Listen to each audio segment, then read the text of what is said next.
of that comedy gold. Yeah. We are now recording. Justin, you're a bitch. Thank you. Yeah, Cock and ball Yeah. I was ready. torture, I guess. Thanks. Anything else? For all viewers in the future, I might sound a little bit better on mic, which means you get to hear my reactions a lot more clear whenever these guys start the session by bullying me. So enjoy from here on forward. I don't believe you That's I right. do. most of the times. Most of the time. 95% of the time. Justin, That's a lot. you're straight up a bitch. What That's is most D&D people's thing. if not bullying each other for fun and funnies? This is true. Yeah. This is very Yeah. true. That's true. I agree. But, yeah, now first session at the new place for Parmas and I. Woo. Nice. Ooh. Yeah, my room Successful is move. much bigger. Thank God. But Oh yeah. I can tell. I hear like a kind of echo in there. yeah, I gotta get stuff on my walls to let down the echo. Dampen. Hello. Is our echo as bad? Sometimes. Must Sometimes. Yeah, I have I have Parm muted on my end because we're in the same. Yep. I mean, I haven't heard you guys on each other's mics yet, so I I'm not have. sure. It was happening somewhere during Blazing Eights, but Oh, okay. not happening as often. Yeah, I agree Mm-hmm. for sure. But Everyone got that crisp audio on. yeah, but Wow.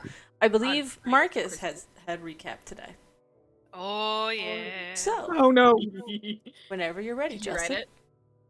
Oh. Okay, I'll put Don't a. forget to put it in recaps. I will. I'll put a duck on. Yeah. So, let me know when everybody's on there.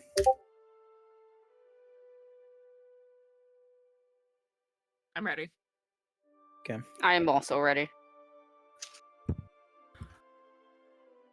I see little figures up there. Oh. Okay, there's like a whole ass Google Doc. All right, I thought you were just gonna talk. No, I mean, if you don't want to be in a doc, that's fine too. I know some people like to read along. You don't got this. Okay. All right, I'll start. Yeah, no, you're good.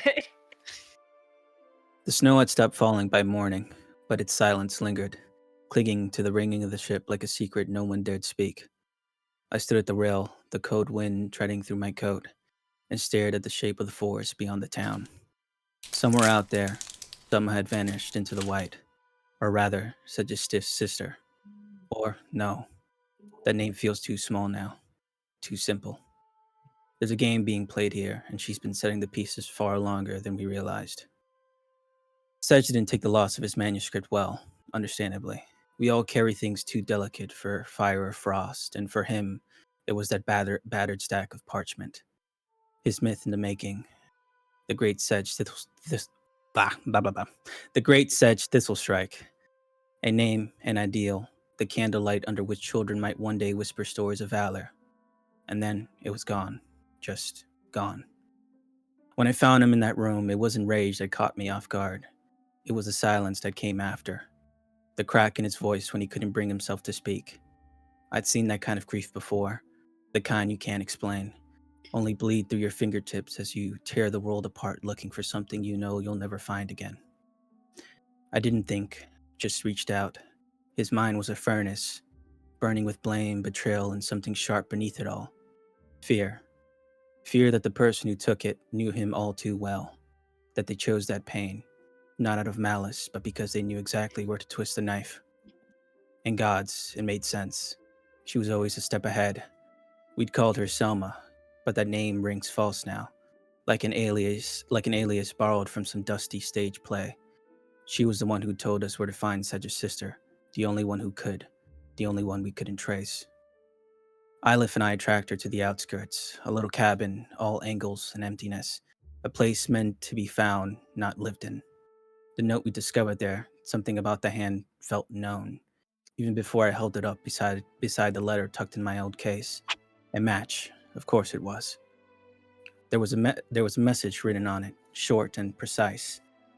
Althadon may collect stories, but I create them. I read it twice, then a third time, letting the ink settle into the space behind my eyes. It wasn't just a parting shot. It was a thesis, a dare, a declaration from someone who didn't want to be a footnote in someone else's legend. You pierced it together slowly, the way you might reconstruct a shattered vial, careful not to cut yourself on the truth.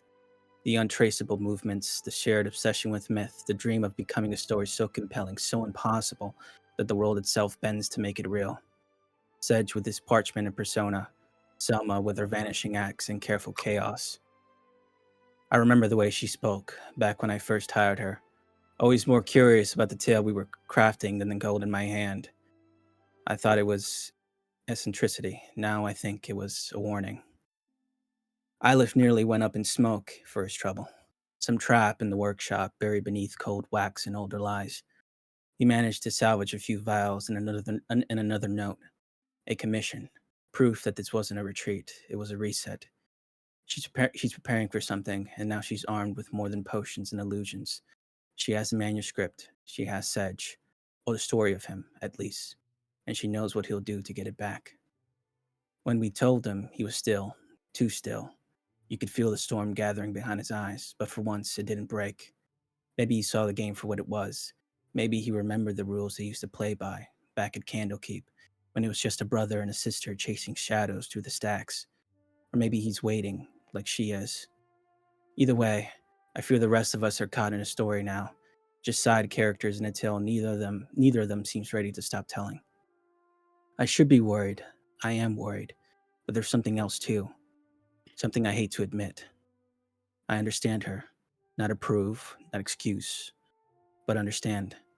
The urge to become something larger than your own grief, to rewrite your pain into legend, to disappear into the margins of someone else's story and wait for them to chase you into the next chapter. Or maybe she wants to become the ghost that haunts the margins, the rival who reshapes the tale from the outside. Just like Sedge is writing himself into legend, she's crafting her own myth. The thief of 1,000 rumors, a name you can't pin down, a face that never stays the same. Nonetheless, it feels like we've handed a book of secrets to a match and asked it kindly not to burn the pages. The story shifted. She has the next chapter in her hands, and worse, she knows all the authors. It's a dangerous game, and I fear we're already too deep into the tale to walk away clean. And me, I keep turning over one question in my mind, louder now than ever. What do you do when the story you're writing starts writing you? Justin, you're so recap. good at writing. Justin, you're so good. Thank you. Thank your point of inspiration. That was well earned. Mwah! Thank you very much. Chef's Yes, kiss. kiss. I gotta do. Chef's kiss. I gotta do everything that happened to Sedge yesterday justice. Okay, I can't be fucking goofy.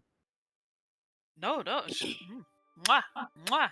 And I sent a message in voice chat, but I loved the sort of like almost film noir vibes of it. You know what? As I was writing it, I started noticing that too. Like the metaphors. Just waiting for the femme fatale to walk into the office. That's in the midst of a storm. Except in this case, the femme fatale just ran off into the storm on a horse. Yo, real talk. Yeah. Yeah. But coming back into things with that, on the heels of that wonderful recap, we had also ended last session with rewind to the Blossom and Headley conversation. But otherwise, I believe we had ended with you guys arrest. Is that right, or was there other conversation you wanted to have that night?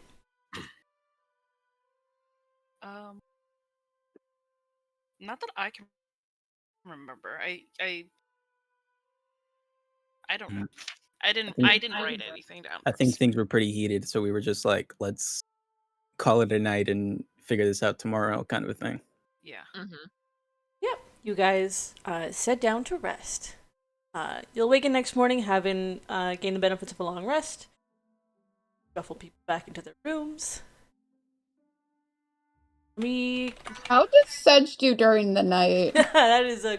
Oh, I was gonna say I do question. make sure to give Sedge a good dream. If the whole dream thing is still a thing. It is. Like, yeah, we'd be drugging him to fucking Timbuktu. Well, the Sedge Aleph sleep at all just that comes night. up behind and it's just like, oh, Sedge, honey, chloroform. That's like, The equivalent, yeah. lovingly chloroform. Yeah, lovingly chloroform. You slip something into his tea when he's not looking. Some of that elf mint So tea. I ask permission. It's one of those like, hey, you're gonna take the dreamless sleep shit and you're going to tolerate it. That's not asking for permission. That should say what you're gonna do. Hey, it's asking for permission.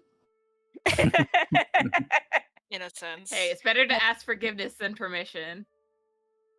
I Rules don't of know live by. that if is it's true. applicable in this situation. If Sedge just go to sleep, though, I would cast Dream to make sure he has a good dream at least. Yeah, that is easy enough. Because it rest. And give Sedge Bomber Dream. Although I think it's like you kind of have to fight to make it a good dream. If I had to guess for Sedge. Oh yeah, absolutely. I think, wait, I forget. Did either Isla or Sedge tell Marcus about what his bad dreams were, his nightmares about him being a dragon? Yeah, we and did. I think so. Mm-hmm. I okay, think he's told most everyone. seeing how Sedge is still like pretty much an angry boy, I feel like he would construct a good dream that incorporates that anger in a sense and takes ownership over like his own being in a way. So if it's possible, I feel like it would be much the same scene of like Dragon Sedge going after someone, but rather than Sedge being the dragon, he's like the person in front of the person being attacked and like slashing down the dragon or Cryobane or whatever. Oh, the protector. The protector, Oh. exactly. He's having one of those dreams. Fascinating. Okay. Because I feel like if Sedge had any kind of, if he dreamed usually, he's a very protective person. I can see him having dreams of saving someone that he loves or cares about or whatever. So Yeah. just kind of Huh. turning it on its heel a little bit. Okay, that is a good choice. I'll say that yeah, you can do that. And for you, Ike, the next time we have like one of those saving throws comes up, Mhm. well, I'll let you have advantage. Ooh, Oh. spicy. Thank you. That's a good choice for a dream in this situation. Yeah, for sure. But yeah, you wake up, you feel better. Your dream was. You feel. How would a Sedge feel about a dream? His usual nightmare modified in such a way.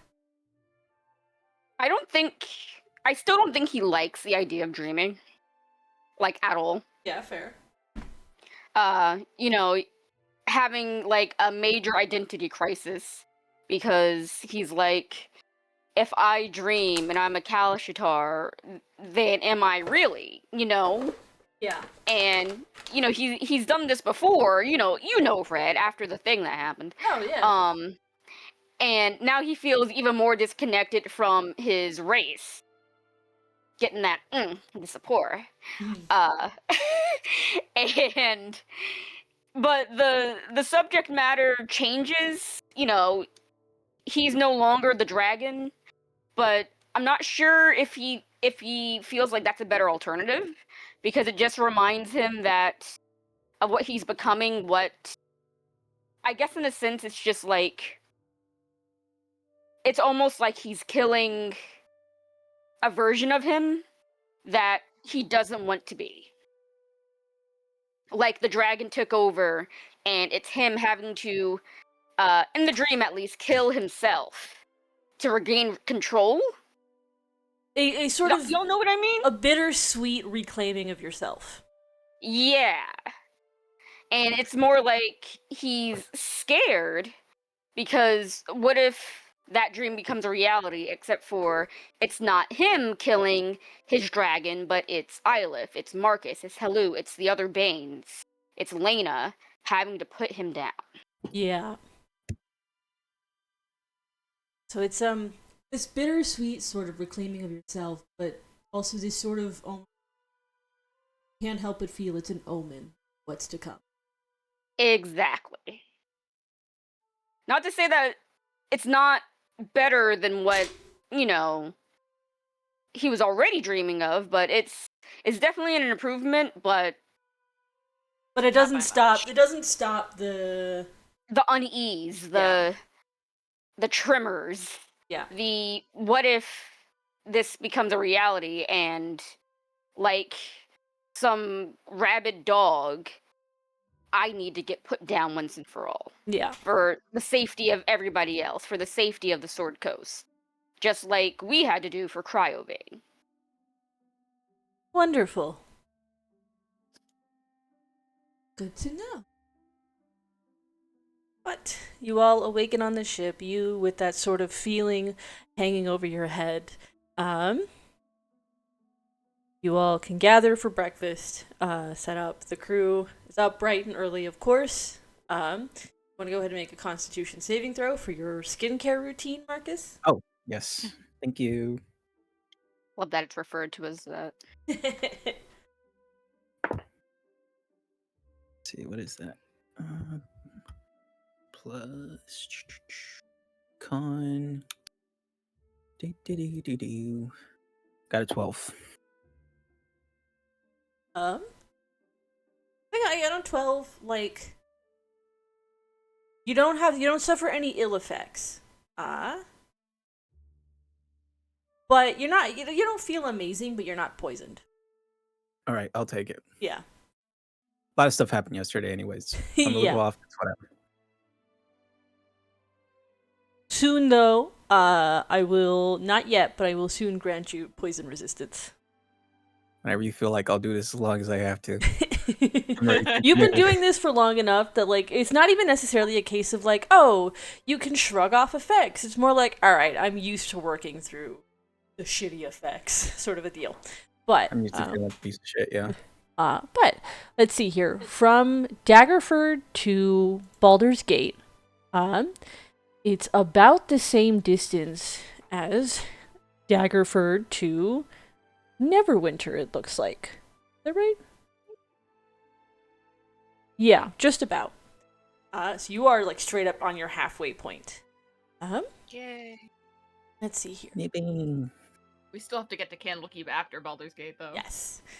So That'll be a We matter kind of of just skip hiring Baldur's horses. Gate at this point. It's one of those things of like, unfortunately the way that it works is that you have to pull into Baldur's Gate, and Candlekeep does not have a dock. right, forgot about that. Candlekeep is on a, like, cliff island. Is a fortress built into a cliff island, so the only way into it is by land.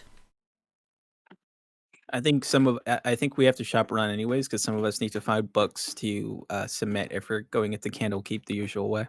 Yeah. No, Sedge found the rest of us. Oh things. yeah. Oh, did? Oh, okay. I must have forgotten. Yeah, Oh, Sedge. I found everyone other stuff. It's just me now. Well, no, I Yes, Sedge has- have something for you. So Oh, okay. Oh, perfect. So we're all covered. Yay. Yay. Woo. So it'll take a few days from Daggerford to Baldur's Gate. Much shorter than it would like, not much shorter. But this is a vessel designed to go fast, so it'll shave off a bit of time that your first ship did. So I can just sort of do a, like, fast forward a bit, and unless there's any scenes you specifically wanted on the ship over the next few days, we can just sort of fast forward to when you guys arrive in Baldur's Gate. I feel like I I was gonna say I feel like this morning we should at the very least find out what we're gonna do about Soma and what attitudes we're gonna have towards her. Have that down on paper. yeah, Yeah. we gotta have a party meeting the next morning. Have a figure out game what we're plan. doing. Yeah. Yeah. Following morning, you guys, in this morning, you guys eat breakfast. The crew, up bright and early, has already eaten and has gone off to do their things. So you guys have a private moment below deck. Okay. Where's a good spot for this? Probably over here, right? Yeah. The whole below. Yeah. Yeah. Looks like a good spot. How is Sedge looking this morning? Oh man. Oh man. Boyo is not looking great, to be completely honest. Apart from like the dream, still very kind of haggard and drained. Not Fair enough. 100%. It's more like he's at like 75. Oof. Have some tea ready for poor Sedge.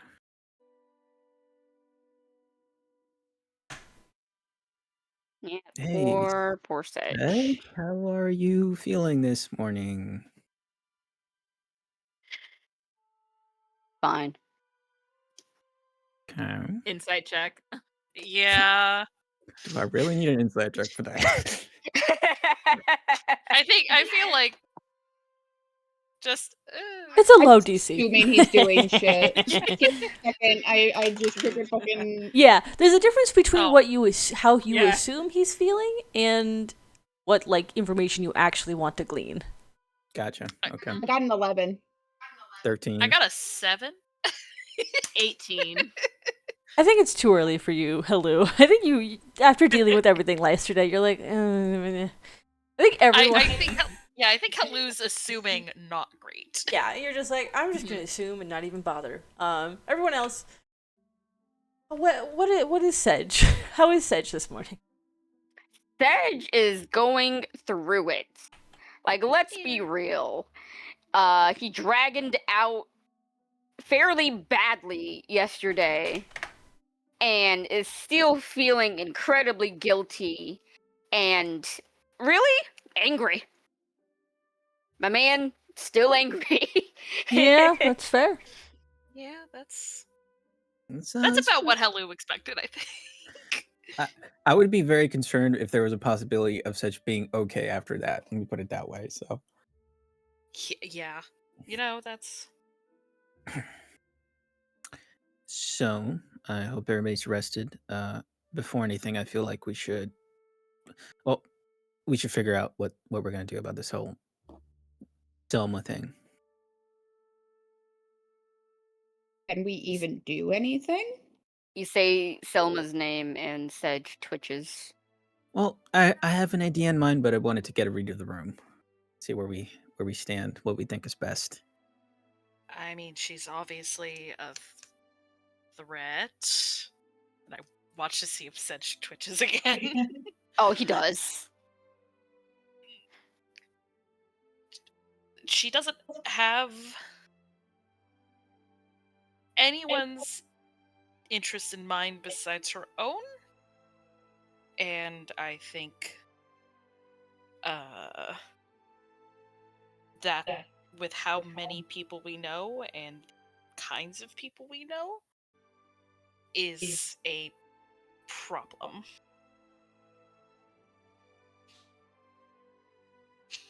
Halu's tried to pick her words very carefully. Fair enough. Tried to keep the twitching down to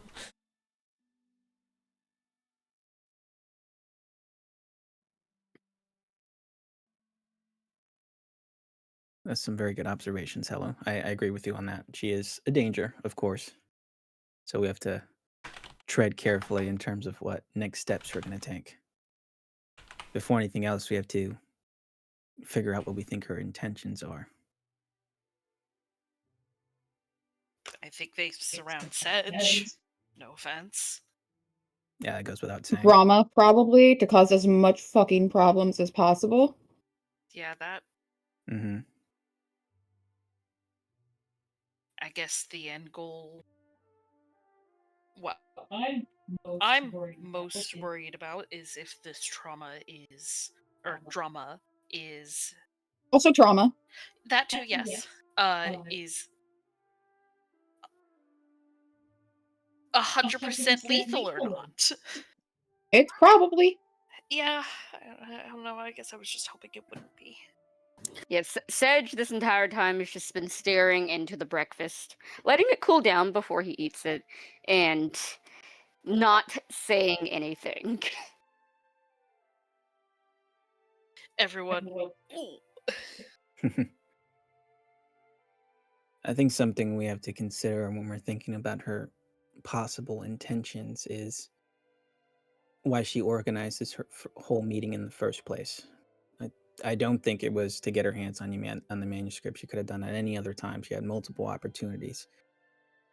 If anything, that was just her, with all due offense, with all due, no offense, but reacting to what happened at the tavern before. Oh, I mean, here's the thing. I think it was the drama of it, of knowing we'd figure out who she is.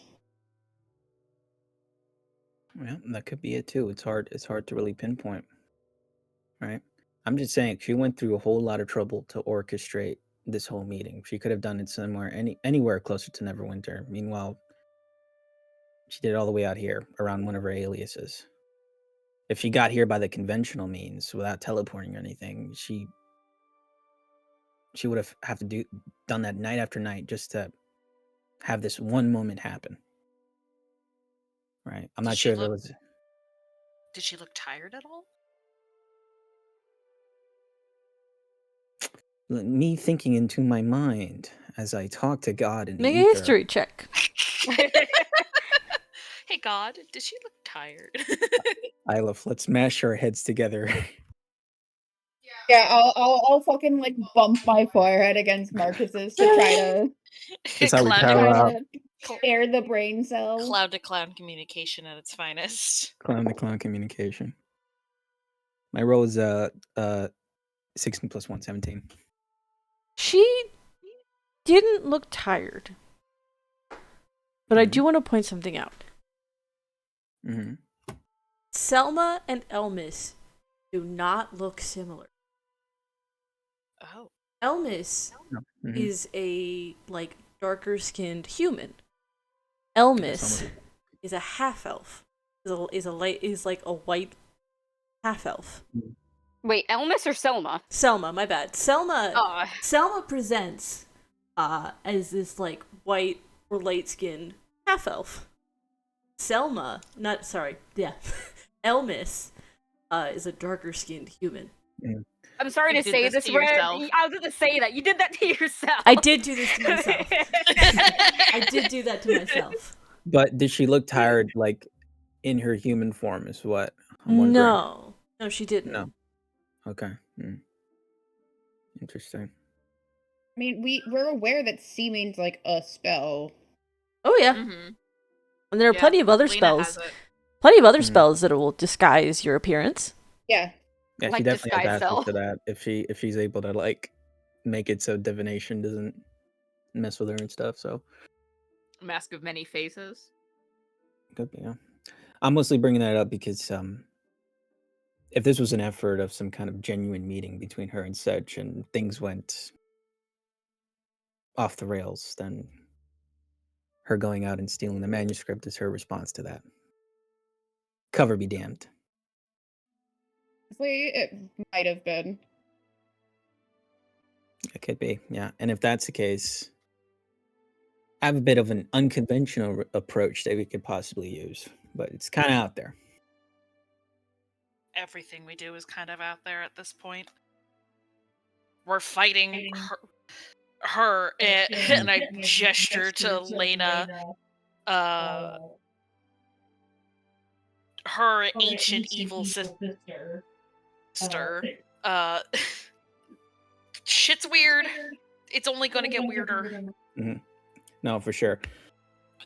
My plan is keeping in mind that I don't necessarily think that she's working for anybody else. Again, it's for her own interest or whatever she's trying to get done with Sedge. But what's important here is she's at least less of a threat if that's the case.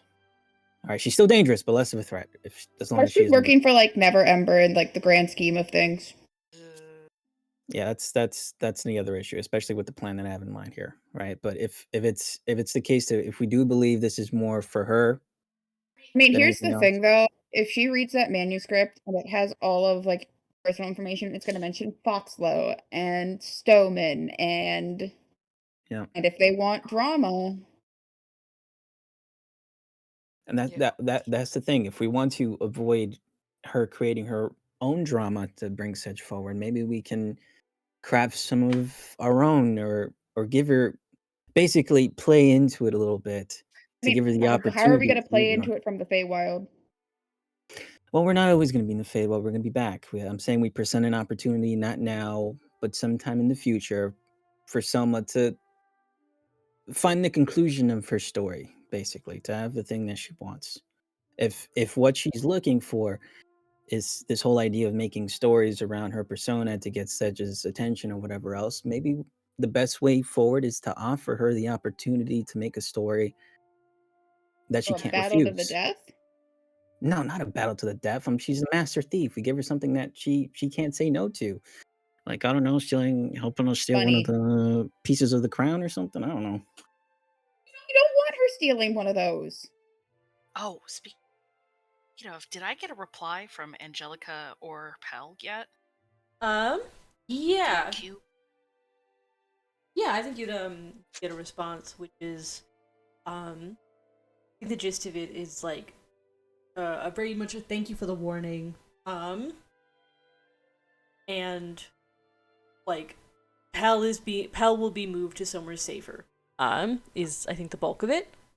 Mm-hmm. Though I think Pell's goes on to say that like I can't say where I'm going for my own safety and for the safety of those with me. But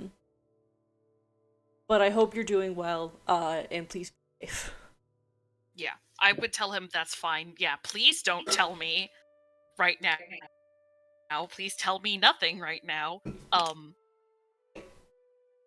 But you also did, I believe you mentioned it was Selma? Was it? Did you mention Selma in your note? Probably. Yeah, Like, why wouldn't I we? would have given the information to, like, hey, don't trust her. Okay. Yeah, there's a we'll keep an eye out, and know to avoid her. Yeah. And did Marcus want me to send a message to Halfhand?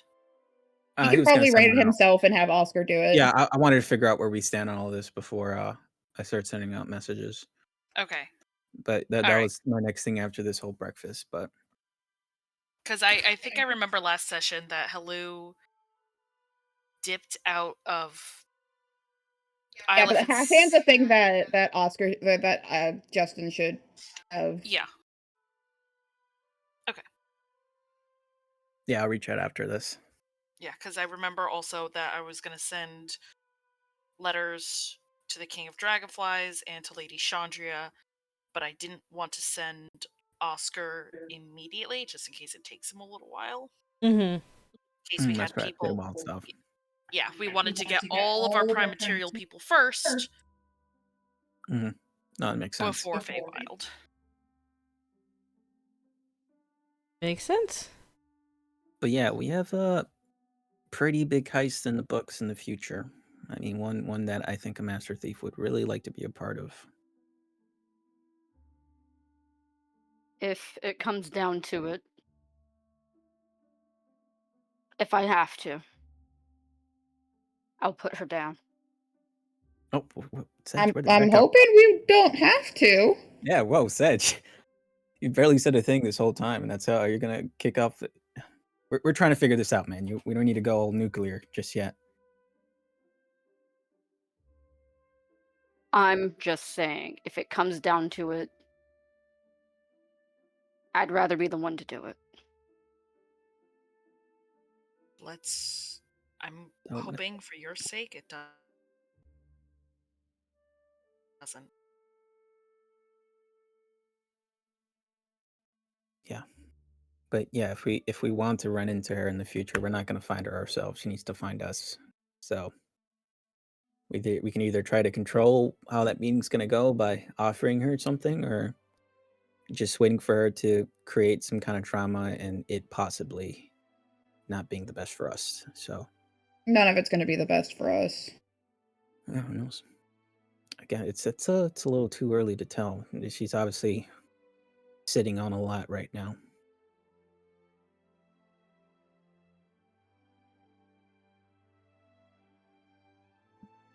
I think Marcus is saying that while thinking about how Sedge acted at the tavern. Like, like am I getting the whole story here? Like, this seems like it's pretty layered here.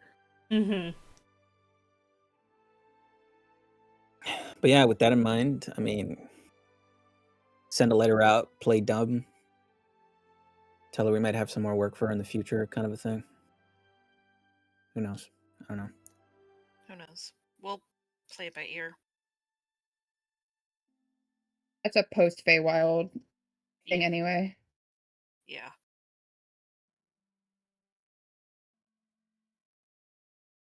We'll just Alright. have to. Has the food gone cold? Yeah, if you've been not eating it this whole time, it's gone cold. Perfect. Why? It starts eating. Keep causing problems. Fucking side-eyeing this, like, was the hot food too hot? Right, Seth? Do you want me to reheat your food? It's What? stare No, at- it's fine. It's cold though. Mhm. It's I'm eating it, aren't I? I give a side eye to everyone. I'm just like, oh. Someone said something about making sure he eats hot food, and I can't remember who the fuck it was. Or Probably the priest. Torrent? No, like the cleric that we had in the fucking town. Like the cleric that Torrent took us to. Oh yeah, the one of the priests at Hey, the Temple hey, of Thander. people with prestidigitation, can you make it hot again? Yabba dabba do. Uh, Your food is warm. Yeah. Don't do that. It Well, was guess what? You perfectly need to fine eat- the way. Nope, you need to eat warm food. Doctor's orders, aka God. The food was fine cold. No, if we're telling you to do something, don't fucking argue with us about this. Fine. Stares at the food again, waits for it to get cold. We're just So gonna keep help me playing God, that if game. you don't eat it as it's hot, I'm not reading poetry with you tonight. Ooh. Ooh, that's pretty serious, bro. Then Everyone in gives the you the room. Oh, nastiest side eye and starts eating his food. Bombastic side eye. Criminal offense side eye. But should I send some letter? If so, what kind of Not vibe? right now. All It's right. too soon. Because I mean, yeah, we gotta consider that. Because not responding is a message in and of itself. So I mean, we're also on a boat. And we know that we can't get a letter to her anyway. Like, that's part of the problem, is we couldn't send her a letter even if we wanted to. I mean, I've contacted her in the past with jobs. I usually just leave it somewhere through Oscar or pass it along to someone else who can find her. So it isn't impossible to get in contact with her. But there's no good reason for us to get in contact with her, other than, I don't know, a thank you note or something. Well, that's if we're admitting that we know that, you know, she's I mean, Sedge's we also just sister. don't have or work for we her play right now. dumb. I mean, well, I had something in mind for her that I was hoping she could get to, so that's what I was wondering. I could pass along the Maybe whole work go thing for and it keep then. contact going. Might as well just keep contact going. All right, then. I'll send her a simple work order thing then.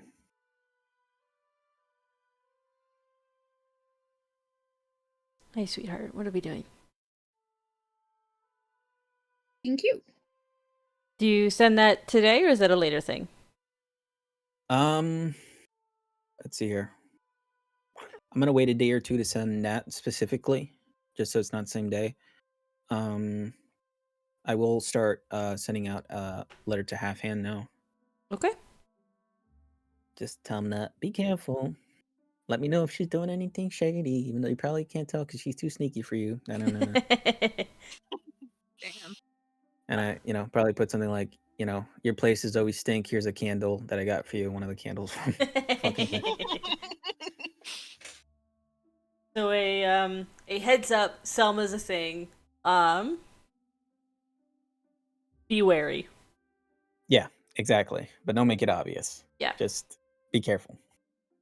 Yeah, Oscar can send that out, and then we'll come back a little bit later, and with no return note, he Oscar's like, he said got it, and then gave the candle a side eye. So you try to do nice things for people. All right, thank you, Oscar. You're welcome. Do you want some of the rest of Sedge's cold food that he's not touching? No, he ate it. Oh, help me, Lathander, he ate it. Did Sedge eat it? Sedge did eat it begrudgingly. Okay. He looked like he hated every bite. It's too hot. It's like normal food. Incredible. All right. Yeah, I'll send those letters to the King of the Dragonflies and Lady Chandra now that Oscar has done his run to Half Hand. Yeah. He heads off into the Feywild, and you won't see him for a little bit. Is there Bad boy, I miss him already. is there anything else during these few days? Is Lena doing anything this morning? I was about to ask, is Lena doing anything? Lena isn't really speaking, partially because she's trying to formulate plans and ideas of what she can do to help. But everything she thinks of, she determines isn't helpful or is too dangerous to attempt to execute. And she's also only saying the barest of pleasantries to Marcus if they cross paths. Terrific. Halu's just in That's the background, just like, oh my god. Great. Ylif makes a fucking side eye at Halu. Like, what the fuck happened? Is Halu and Ylif alone? Are they having this conversation alone? Probably not alone. It's Ylif's giving the side eye, not like an actual. I think Like Halu... a side eye of at this morning breakfast, not a actual conversation right now. Just like Actually, I think shooting I Halu a wanna say look Lena's- like, what? I want to say Layden is spending more time with Janice in the book club than the rest of the party. If not having these like group conversations, Hey. I want to say Does this happen over multiple days and multiple nights? yes. Like, yeah, she'll come back to their room to like do her trance, but like if it's the daylight hours and Janice and the crew are free for a conversation, she'll have like book conversations and then start to get to like know them and have Mhm. like other more common, like getting to know your coworkers kind of conversations. Gotcha. Okay. With the crew. Yeah. If we're speeding along multiple nights, Marcus would say something on at least the third day because this is ridiculous. At least the third day. Are they actually having a serious conversation? We'll see how it goes. I don't think Marcus knows how to have a serious conversation. Who knows? I feel like Marcus's time has been wrapped up trying to detangle all the shit going on right now. Also, I don't think Lena is casting any spells during this time either. Interesting. Honestly, fair. Fair and valid. Yeah. Okay. Fair and I valid. feel like one of the nights Elena is coming over to do another trance. Marcus is probably looking over the vials, trying to make sure that they're that they're viable, they're safe, they're good quality. Because if anything, these are useful. We could just hand them around the party. But when Lena comes in for the third night in a row, not saying anything at all, just going over the trance, I think Marcus just like spins his little stool over and he's like, "Okay, what's up? What's going on?" Nothing's going on. Good night. Oh. Oh no. Come on, you've barely talked to me for 3 days now. I've given you What some is there space. to I'm talk just trying to figure out what's going on. Well, what is there to talk about? Uh-oh. Why you haven't Uh-oh. been speaking to me? Why you might? I think you're upset with me. Am I correct in that? Can you at least tell me that? At least you admit you have eyes. And ears, for sure. I can hear the little noises you make behind my back.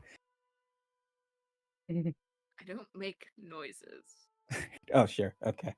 Listen, it's all very cute and everything, but I'm even I get sad at a certain point. I miss you. Can you tell me what's going on? Conversation's often a two-way street. Okay, then let's talk. What's the book that you've been reading? What's that? What's in your little smut book club that you've orchestrated off on the other side of the boat? Obviously, to get away from me. I didn't orchestrate it. I joined. You didn't like make the whole thing. I don't think that was a dedicated club here before we entered the ship. Well, as you would have learned if you spent any time with the crew, Janice is a very accomplished and upcoming writer. Okay, tell me about some of that then. If you just want to talk about things.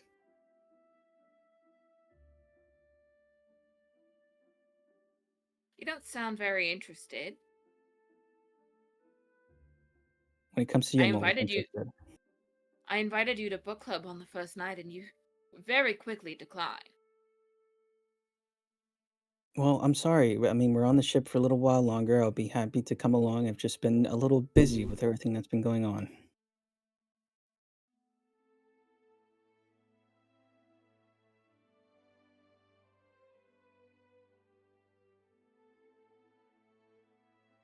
You know what? I'm very tired. I don't really feel like I have the energy for this conversation right now.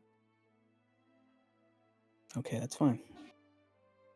All I'm saying, all I'm trying to air out is if you're upset with me about something, be great if we can just talk about it and figure it out. But if that's not tonight, then it's fine. It's okay.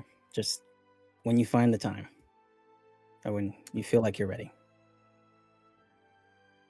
Lena lies down on the bed with her back to him, fighting every urge to not say something or retort.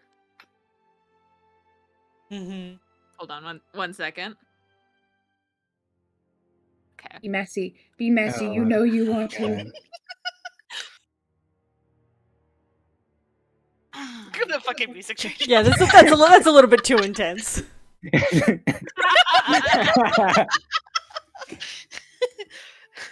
Damn, Marcus walking to the jaws of the beast. Yeah, for real. Lena I turns say around and this casts lovingly. fireball centered on Marcus. No, I'm kidding. Listen, just I need to put notes next to some of these so I remember what the 5 is. Oh. just get your rest. I'm just not used to you not talking to me, even when you're angry. You have a tendency of calling me many things, which I really don't mind because you can call me whatever you want. My name on your lips is like my greatest vice, to be honest. And Oh, don't try to be charming with me right now. oh, there you go. Here you are. Come on, lay it on me if you want. She like glares at him and turns back over, like. Ah. Oh, you're no fun tonight. You haven't been much fun lately either. I'm sorry if I'm getting too boring for you then. I'm trying to be responsible. This is why I'm trying to talk to you right now.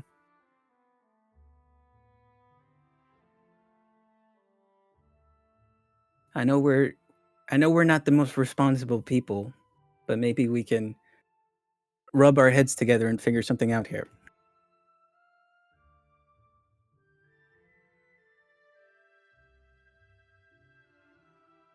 But all right, if you don't want to talk, it's okay.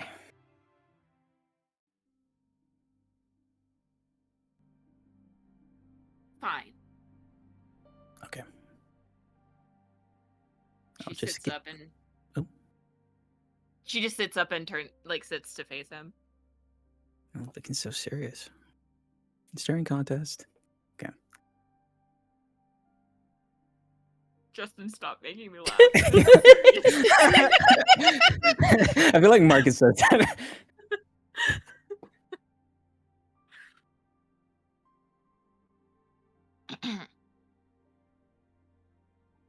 When you don't share, I feel like you don't trust me. There. That's what's been bothering me. Okay. I think that's fair for you to feel, for sure.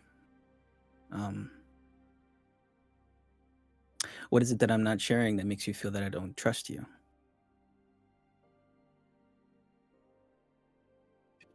Whatever you're doing with that, and she like does a wide wave at his alchemy set.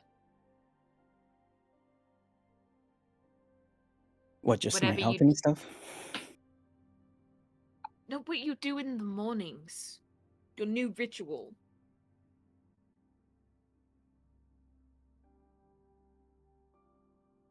Okay, so we're back on that again then. You wanted to know what was bothering me. Okay. Well, firstly, let me say that I don't entirely agree with you in that regard. At least me personally, when I think about the amount of trust that I put in you. I've told you things that I have told nobody else, not anybody else in the party, not half hand, not Angelica, nothing. I've entrusted that with you. After much begging. It's and not pleading, it's not easy for me to open up about a lot of things. clearly. There's danger in it for sure. And I mean, lately, there's a lot of things I need to keep into consideration. I can tell you with all my heart that I trust you more than anybody else, but I don't trust her. I think Marcus says, looking at that little gleam in her eye somewhere.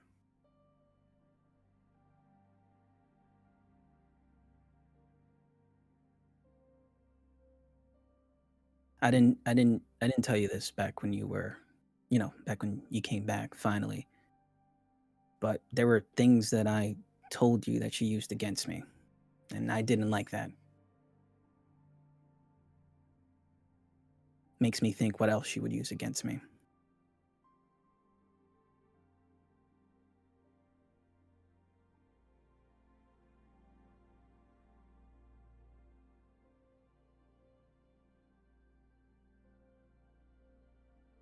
Seems like she's getting in between us. In more ways than what I had originally thought. I mean, I wouldn't say that. I still love you now more than ever. I just need to be cautious about the things I say, because I want you and me and everybody else to get out of this on the other side as safe as possible. I want there to be something good waiting for us. And I don't know where she stands in all this. From what I've seen, she has no problems rubbing salt on my wounds and making an example out of me if she can. And she doesn't like me very much either. So I am really, really sorry if I made you feel that way. But I hope you can at least understand that I need to take that kind of thing into consideration.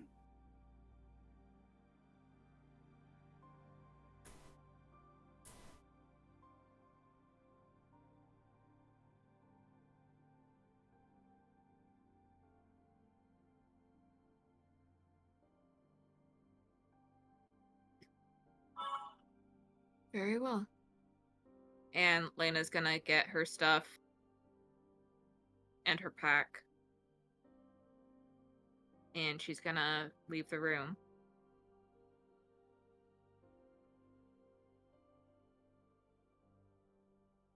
Okay. Oh, trouble in paradise. Oh. Sorry, let me readjust. Whoa. Whoops. Sorry. And Lena's gonna jump off the ship and swim back to Waterdeep. I get like shunted. My wild magic surges. I get shunted into the water. Ah! Where are you going on the no. ship? She kick Kalu out of her room. I look like fucking like not fully asleep yet. Like here's the thumping. It's just like fucking pokes their head out. It's like someone dying. Yeah. No, everything's fine. I live. No, you have your shit. You don't know. It's fine. Go back to sleep. I'll tell you in the morning. I wasn't even asleep. No, okay. I follow after. I just knock on Helu's door. Is someone dying? I have like my halberd in hand. I'm like half asleep. Who's dying? What's going on? I don't hear any screaming. Why does everyone think someone's dying? Because if one of us is interrupting the beauty sleep, something's happened. Exactly. What's up? It's nothing nearly that dramatic. Yeah.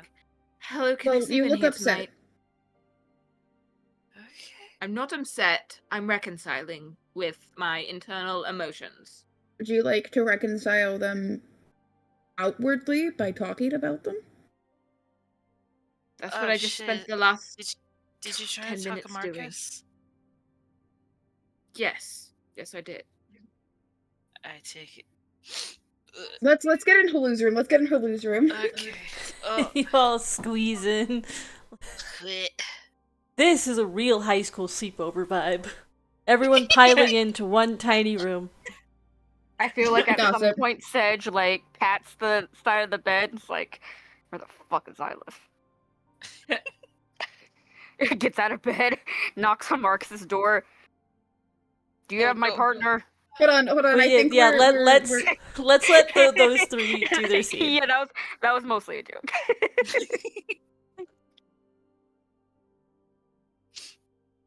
Okay, so what happened?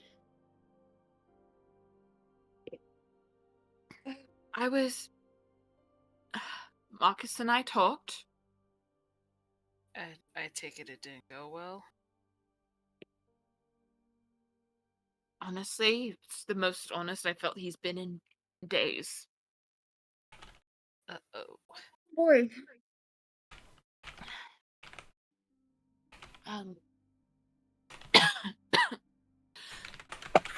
Please don't die. please don't die.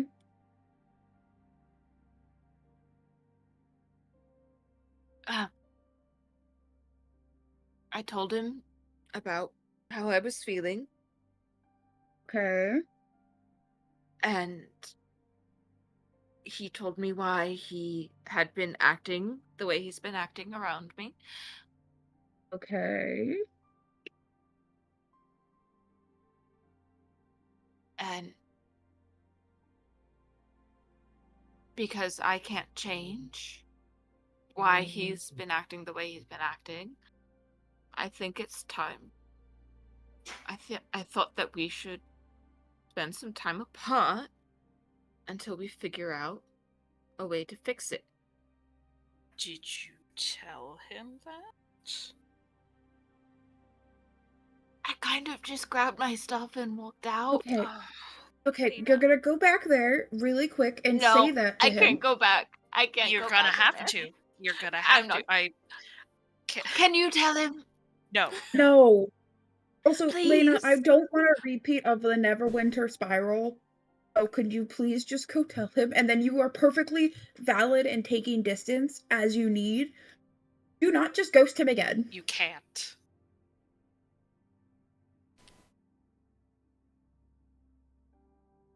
Did you just send him a can't. note? No. No. No, I sent him a note last time. I can't send him No. a note, can I?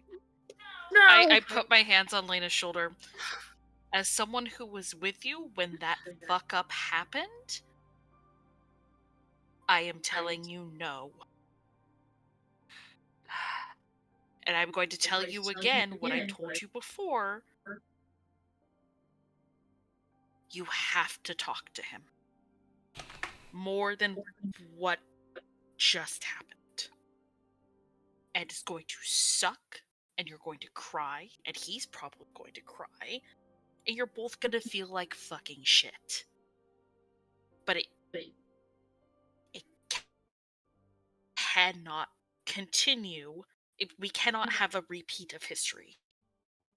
But what if I'm overreacting? I could just take it back in the morning, right? No, because whatever you say, that's not how it works. But because I didn't say anything tonight.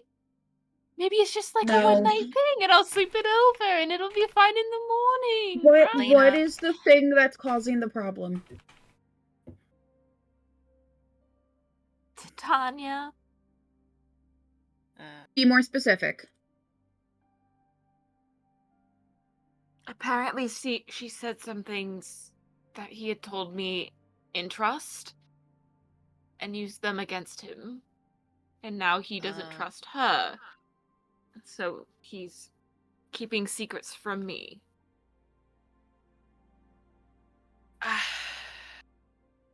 Okay, this is...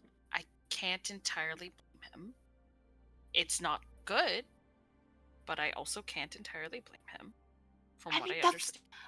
I don't blame him either. That's why I didn't say anything, because whatever I said would Lena, probably be worse than just leaving.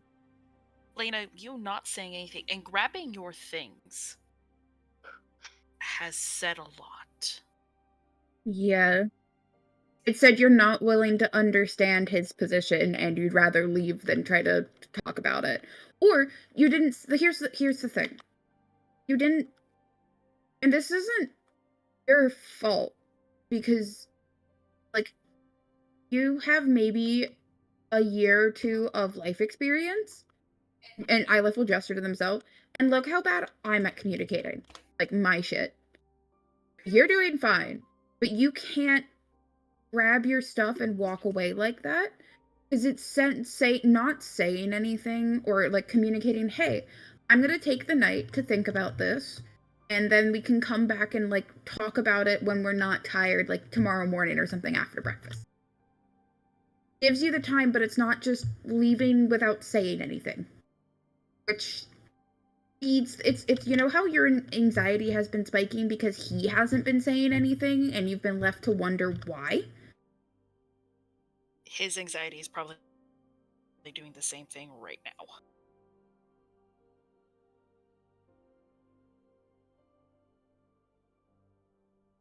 Can one of you At at the least very come least- with me? I can come with you if you want, or Palu, either one. I'm perfectly willing to go with. I'll take both of you. Nope, that's going to be cornering him, and it looks like we're coming to attack him for something. Hello. Okay. I'm going to be outside the room, though. I'm not going in. You can... That's fine. I don't think I can go in either. Can you be, like, next to the door frame, and can I just hold your hand for emotional support? Yes. Lena, I'm proud of you, by the way, for not blowing up about it, which you would have done a few months ago. And I'm proud of you for the growth you've had while I've known you.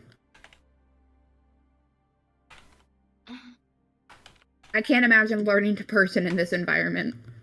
Yeah, we're not all of us are not exactly stable adults. I'm literally unstable. That's my problem. But shh. No, I can't laugh. I'm gonna go to hell. You're allowed to laugh. I made the joke. You're allowed to laugh. I made the joke. How did our lives get so fucked up? It all started when I was born. Anyway, go talk to your boyfriend. Okay. Come here, emotional support, hello. I'm coming. Said this in And voice I'm just gonna... I said this in voice chat, but the fact this is all happening in very cramped ship quarters is giving me vivid flashbacks to college dorm life. Like all I'm imagining is how. All I can imagine on how like the start of the conference, Hello just like flopped back on her bed. Lena flopped on top, and Ylith is just like legs on the floor. Their back is on the floor. Their legs are on Hello and Lena, and they're just like all talking. I think Lena's anxiously making like stovetop popcorn on the heat plate, on the hot plate they have. Complete with the bathroom that's separate from everything. Yeah. All right, Wait, I need to find it. Continue. I'm so sorry. I was just like, the fact that this is all happening and the fact that Marcus is on the other side of the wall in question. You could probably hear us. Yeah. Is Sending me to he's the probably having fucking- an anxiety. He's probably having his own anxiety attack after Lena left. Yeah, what is He's having Marcus? an anxiety attack. He's probably having like that solemn acceptance of the inevitable end of this relationship. Which Oof. what Mhm. is Marcus thinking Hmm. during in this in between time? Interesting question. Interesting question. Huh. Let's see here. Well, it never quite ends well for Marcus when he's honest. So he was expecting this, for one. So I think I'm leaning more towards what. Well, I feel like he's teetering in the middle, where a little bit with what Parm was saying, but also like that went well. Like in a oh, she Oh, just it's the walked out. dog in the house on fire. More It's like fine. the same line of thinking that Lena has, where it's like, oh, rather than like making this a whole thing, let me just walk outside and not talk about this kind of thing. So like Marcus doesn't think that Lena just straight up isn't sleeping here now. He probably thinks like she's going on a walk, she's gonna go read some smut over on the railing over there or something. I don't know. Oh. Man. That's why we're communicating. Yeah. So like, cause God, they are nothing was perfect really for said each here. other. And I was like, maybe she needs a fucking second or something. I don't know. Thank God for Halu and Ylif. If it Honestly. would have been like really long, he would have gone out looking for her at some point. Let me say that, okay? But And that like, would have been yeah. an explosive argument on the deck of the ship. Yeah. Literally explosive. I can't believe somehow Halu has like grown into the most stable adult. And Halu Well, had 2 years Halu- without drama. Hello spent 2 years with Ember of all people. And Let then, me- with an Ember that has gone through her own adventure, and Yeah. yeah. and has let me just say, oh, sorry, go ahead. that's it. An Ember who's gone through her own adventure and character arc. Yeah.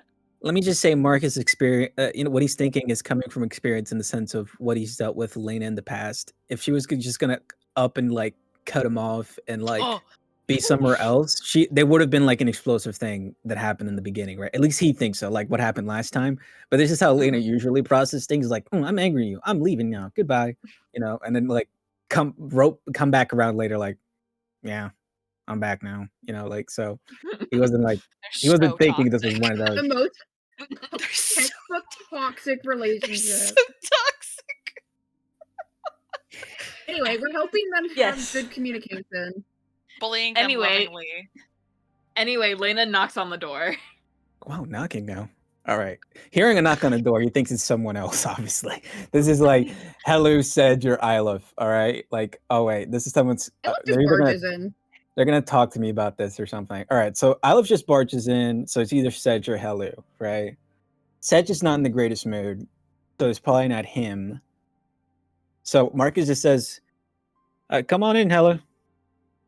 He's just like making his. Working on About himself. that, I think Halu just like kind of freezes for a second. I think okay. Okay. I think she will, if Lena's okay with it, like open the door. Lena's just gonna shake her head and knock again. Say, come on in, Helu. My hands are a little tied right now, so door's open. She's gonna keep knocking until he answers the door himself. Oh man, maybe this is some There's other the drama. maybe this is some other rando on the ship now. Okay. Helu is standing there almost being like, a good guess, try again! But that is not the right thing to say! No solicitors, please. All right, gonna go over to the door. Hello, my name is Elder Lena. No, I'm kidding. And I would like to share with you the most amazing book. It's Open up the porn. door. Open up the door. What do I see? You see Lena looking surprisingly solemn, and you probably like through the doorway you see her clutching Helu's hand. And if she didn't have a -1 strength modifier, it would probably be hurting Helu. With a and grip, like no she's support, got like Helu. a white knuckle grip on Helu's hand. Let me see. Oh, an emotional support. Hello. Everything okay? I poke Lena. Marcus, Sorry. I understand where you're coming from. And because of it, I feel like it would be better for both of us if we took a break.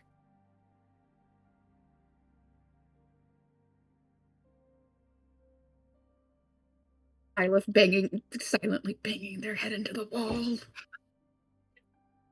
A break.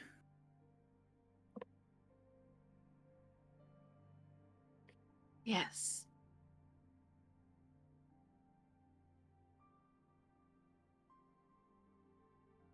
Is that what you need right now?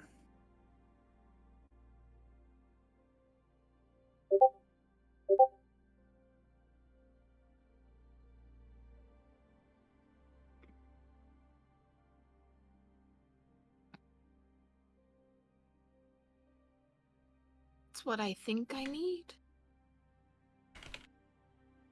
Okay. Well, let me get my stuff together here. I think you should stay here at least. I'll find somewhere else. No, it's fine. No, Hello, it's- let me. You're used to this room. Hello, it's a one bed in there. I'll figure something out, and I don't want to put anybody out with all this. So let me. I'm Isla just gonna pokes get her head myself out together. from Halu's room. Just switch with Halu. I'm fine with switching. It's cool. It's fine. Let me just get my stuff together. Okay. I think Marcus is just like going around getting his things together.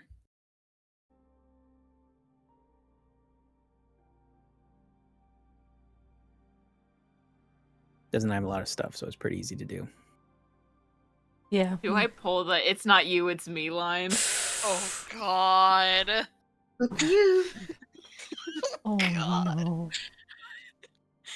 Oh, I think the real question, I think what you're actually asking here is, do you twist the knife? Yeah. Once Marcus has his stuff, he just kind of pops up outside. He's like,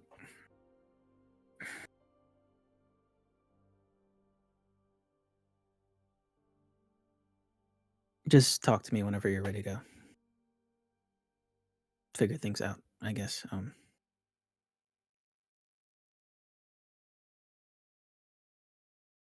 Yeah, I'll give you whatever space you need. I think as he's like walking down the hall, past her down the hall, she takes his wrist in her free hand.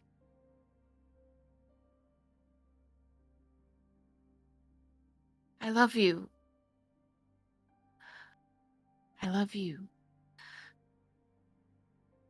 It's just not the right time right now.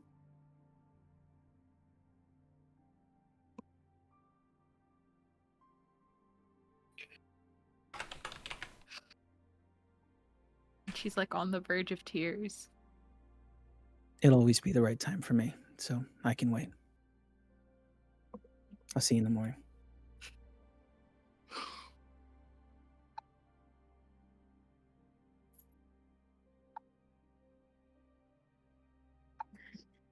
I think Marcus just Isla goes like on top of the deck somewhere, disappears. Isle's gonna kind of quietly follow after him. Not to like talk right now, just to like be the quiet presence so he's not alone. Mm-hmm.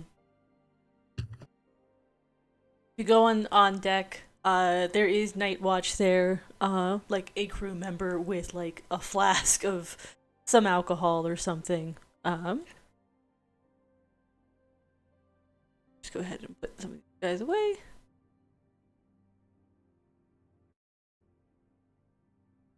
I don't think Marcus even says anything. I think he just like walks over, parks up next to them, like reaches out his hand to be like, "Hey, you gonna offer me that flask?" kind of a thing.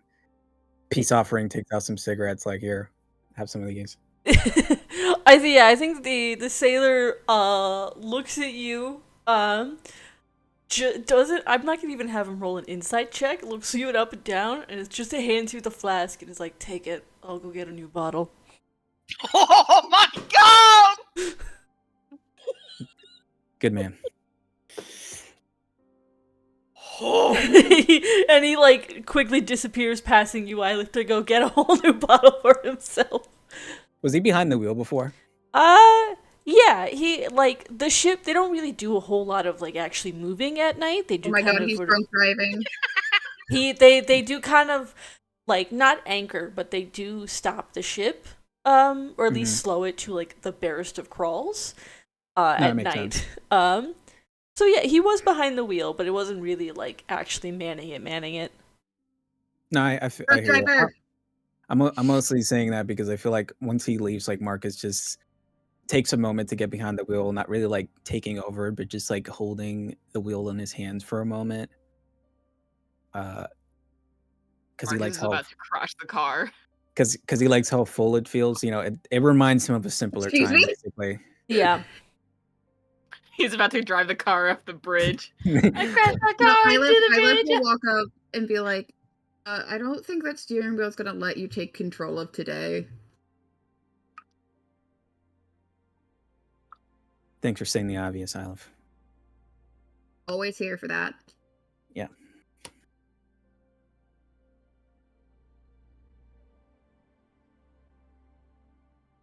You should head back to bed. I'm sure Sedge is waiting on you.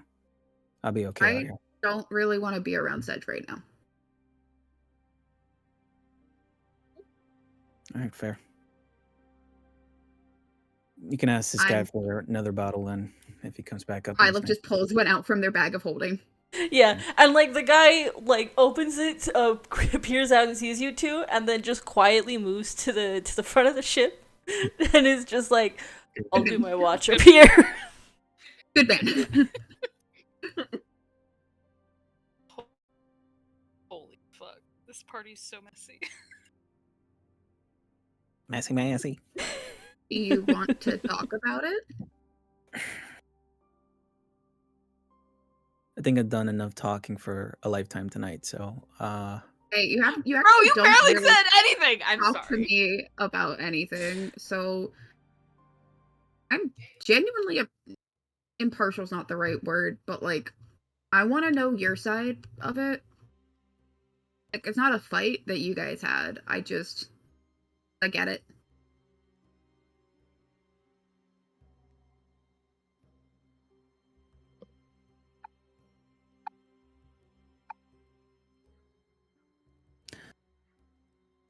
I honestly rather not talk about it right now.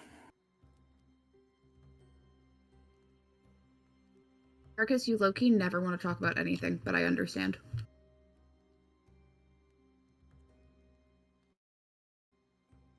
A lot of things that are hard to put into words, but I've said my piece to Lena. I'm giving her space for her gonna figure it out. What do you need? What I need right now is this strange bottle of liquid that I'm sure is not very pure, and a moment here alone behind the wheel.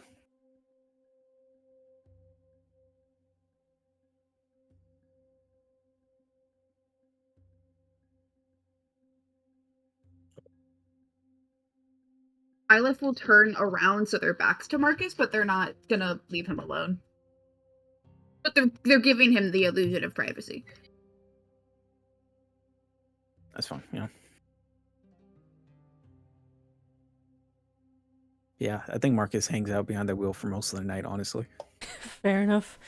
Yeah, and eventually, the guy disappears below deck to get the next watch, and so on and so forth.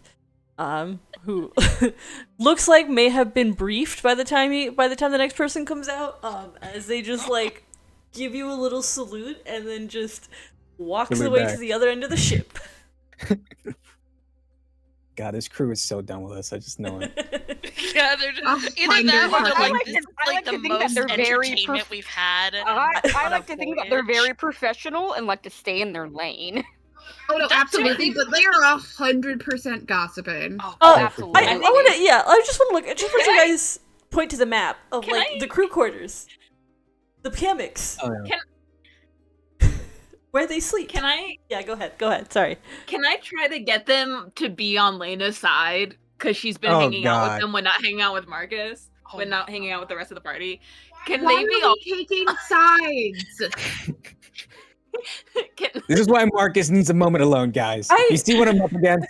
I want to be clear that if you want them on your side, you are going to have to either spin one hell of a story or tell them about Titania. Can I make mean- a counter argument against that? Hmm. In the sense of if they got into know Lena well enough and they see like, oh, trouble in paradise, right? And she's giving off a good enough impression, they're like, it was obviously him. yeah, that's what. Obviously him. What did he do? Yeah. Exactly. Well, yeah, that's what I mean. Is that if it's like trouble in paradise, it's like, oh, hey, what's going on? It's like, oh, well, I don't know. It's like, oh, what happened? Because inevitably, He's one just of the not talking to me, and he doesn't trust me anymore. Oh God. Oh. And he won't tell me why, because whenever I try to ask him things, he just shuts down and makes excuses. All right. Is, all right, is Lena very- go to targeted make the whole me ship now? a persuasion check. Hello might actually bonk Lena. Yo, you know you're I kind of look- This happened over the last couple days. Yeah. you know you're not Isaac helping. is happily on top deck. You know you're not helping your case when he's like, in terms of like trust, and you're like, time to air out all our problems to all these randos.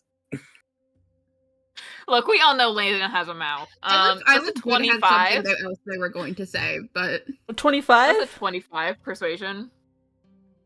I think, yeah. I think on 25, I won't give you Janice, but I will give you the rest of the crew. Janice is professional enough that they're like, I am staying out of this fully. That's fair. Like, you guys are fun and cool, but I am not getting involved in your personal lives like this. Smart man. But the rest of the crew is like, oh, that sucks. Oh, man, why doesn't he trust you? The rest of them seem to be on your side. I don't know. What was Ilif going to say though? Sorry. we've kind of already moved past the moment. It's Oh, fine. okay. I'm Sorry. sorry. But yeah. No, it was something if I was contemplating if I was going to say, but like, it could still. Let me see I if I don't can. want to. You guys are there on the deck of the ship. Like the people in the night watch come and go. But Oh my god, is Lena recruiting them as we're on the deck of the ship? no. That was like over the course of the next few days with your book club sort of a deal. Yeah, that's what we're talking about. It's night watch. The idea of like someone's a night watch, they go down, they wake the next person up, sort of a deal. But you guys are here. It is night. It is a clear night, so there are clouds, and like brilliant carpet of stars. And you have this moment. It's just in this tense, uneasy sort of quiet.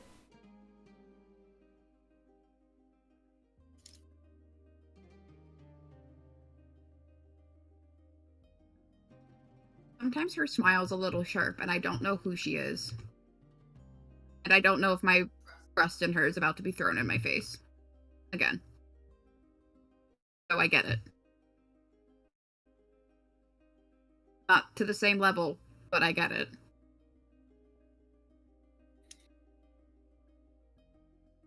Wait, is Isla saying this to Marcus during this night? or- Yes. Oh, Yes. Okay. I'm a little confused there for a second. Okay. Like this is like like a few hours later, like in terms of like on the Mhm. deck of the ship. Yeah.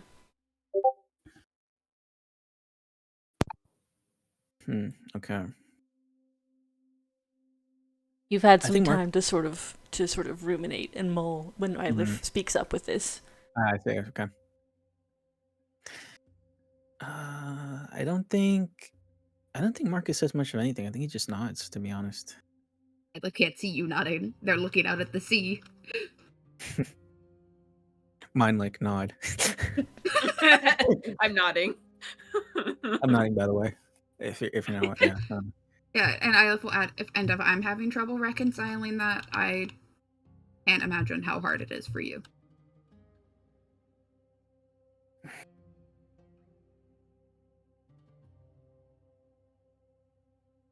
Yeah, we'll figure it out. It's again, it's not that I don't trust her. I just don't trust Tanya all the way. And that's not saying that I'm keeping everything from her. It seems like she's demanding absolute transparency. I tell her everything under the sun, and then when I don't tell her one thing, it goes completely nuclear.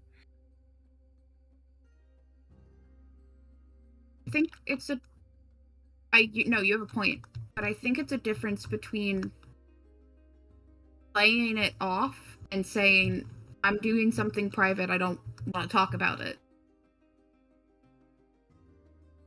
Well, I've already confirmed multiple times that I'm perfectly fine. I'm safe. I'm good. I know, but I think you need to set the hard boundary of I don't want to talk about it instead of brushing it off with jokes and I'm fines and just set the boundary. Clear as day. This is I'm being safe. I'm being careful. Trust me with this. I don't want to talk about it.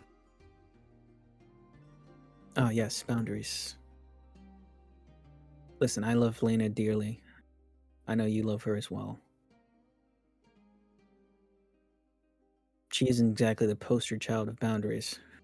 How the There's hell is something she she wants supposed to to know find. how boundaries work? She's like 2 years old in terms of knowledge I mean, of how less boundaries and more respecting those boundaries. If she wants to find something out, she's gonna figure out a way to do that. and there needs to be not a punishment sounds bad, but like there needs to be consequences.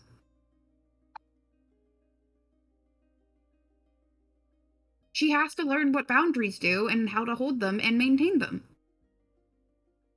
And respect them.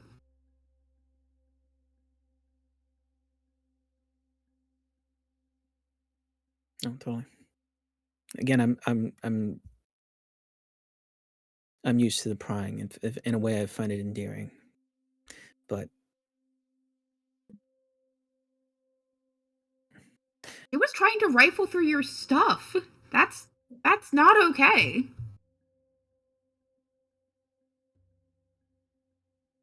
yeah, that is something she does.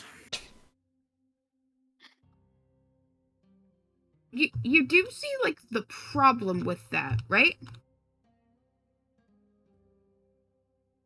Of course I do, but I also like seeing it in all angles. I haven't exactly summoned the greatest amount of trust. I'm trying to do better in that regard. So You should at the very least trust your partner to talk to you about something. She shouldn't be snooping. You don't have the best track record with telling us of not playing off something that's bothering you. But you can't brute force your way into honesty from people.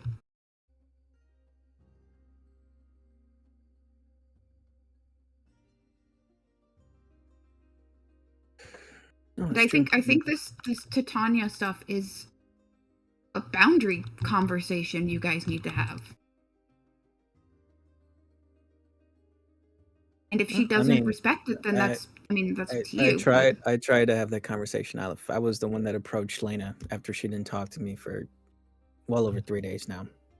It took a lot of prying for her to tell me what was going on, and I told her straightforward what the issue was, right?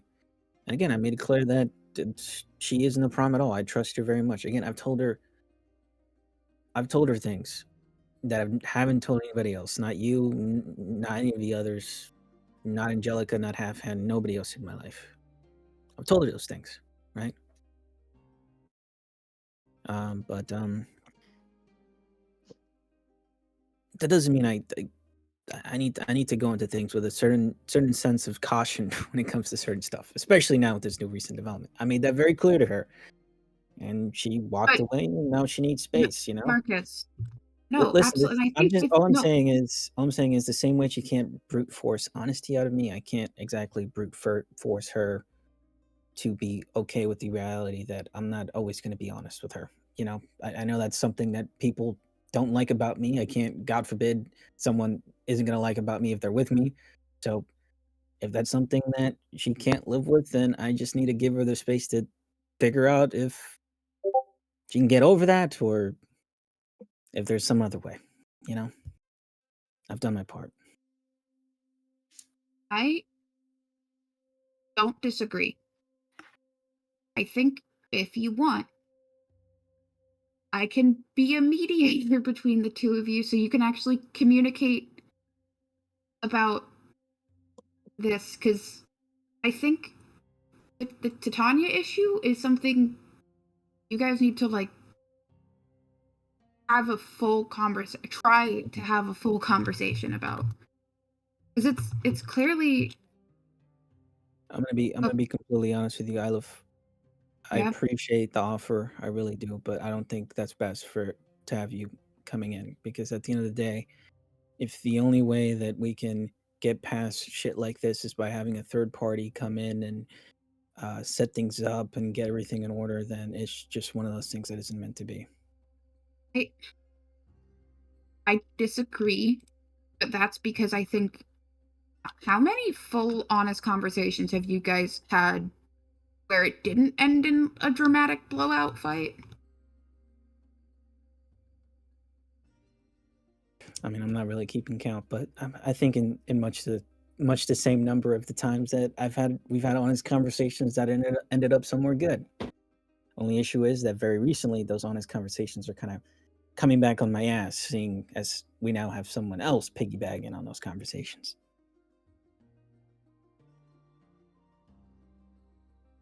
And I think that I'm not taking sides with this. I think that's where her problem is your distrust of Titania, she's reading as distrust of her, which is unfair, and it sucks, and it's a whole shitty situation. I don't know what to do on my part, any of it. Or with Sedge, but different banana muffin problem. I can't say I know either, Aleph. I'm just gonna give her what space she needs and see if there's something we can figure out, you know? But yeah, no, that's it's just there's been often too many times where we've had other people meddle in and fix it, so yeah, I would no, prefer that's to just wait and hope that we are level-headed enough to fix it ourselves. fair. My only meddling was getting her to tell you that she needed space because she was just gonna ghost you again. Well, And I'm we'll like, I figure don't it out feel like anyway. dealing with that again. That problem again. Well, I promise if that happens again, I won't burn down a warehouse or run off doing crimes with Sedge's sister again, so I'll be I okay. appreciate that, because if you're gonna do crimes, you need to do it with me. Yeah, we're on 2 different leagues, kid. That's not happening. I'm older than you. I'm older than you crime-wise, okay? I'm just saying out of maybe you're more into misdemeanors. I'm a whole ass felon, okay? I was arrested for arson. My bounty That's a poster has etc. at the end. Come talk to me when it happens with you. But I You do appreciate know the the offer. only reason I didn't go is because I became a narc? See, you're not helping your case here. All I'm saying is I I'm appreciate your aware. offer. I'm adding it to the list, seeing as how I can't really use Selma as much anymore. So I'm taking in new applications, but it's whatever. I'll take you into consideration. Thank you. Take you into consideration. Do you Thank have you like so any? much. Did he go to prison? Do you have any prison references? None that you would know. See, another problem. All right, we'll make it work. You don't know Fate. What? Okay. That's so funny. Right, Go get fine. some rest. You probably have Sedge like rolling around in bed right now. I don't want to be around Sedge right now. No, Zed.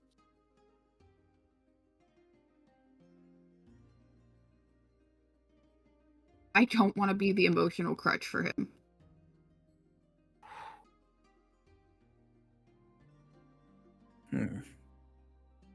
part of the back of Marcus's mind is like, should I say you should go talk to him too? Like, no, that's not my. No, let me not do that. So he just. I like literally just did that to you. You have full rights to go do that. Uno, reverse. Reverse. Yes, Reverse. Yeah, Get a really. reverse card, bud. yes, reverse, but Marcus doesn't have a lot of legs to stand on, so Neither does Isla. Yeah, the point is that neither does Isla. You can both Yeah. be hypocrites. It's okay to both be hypocrites. In this yeah, household, true, we true. are all hypocrites. Yeah, well, totally fair. I mean, he's been going through a lot, and you've been carrying a brunt of that. But listen, if you do really want to help me out, whenever you have the energy, try to make sure he's okay. I have a hard time talking to Lena about a lot of things 'cause my mind is in 10 different places, and at least 60% of that nowadays is what's going on with Sedge. So I am trying to cope with that. He makes it very hard sometimes. listen, I've been feeling the same way lately, especially since that whole tavern interaction. I am mad. And I have no good damn reason to be mad about it. Well, I think you do, but it's not my place. Correction, I don't have a good damn reason to be mad at this moment in time because there's bigger fish to fry than Golden Child Syndrome McGee over there.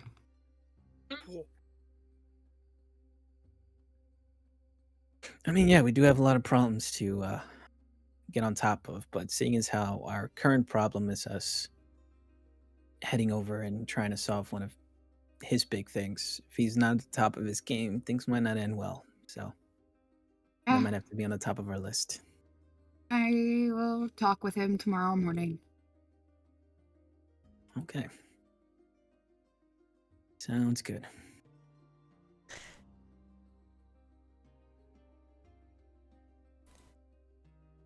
That it for Yeah, your- feel free to use the don't- extra If I had a bed. wish spell, I'd wish for all our emotional baggage to be helpfully handled. I mean, if you want some space from Sedge, feel free to use my bed. I don't think even a wish spell can fix that. I don't think I'd want to do your bed, Marcus. What does that mean? You know what I mean. No, I don't. What are you talking about? Marcus You hasn't would used leave a his bed a fucking single yours? time. Yeah. Your bed or my bed? It's Lena's bed you should be worried about. That's biohazard.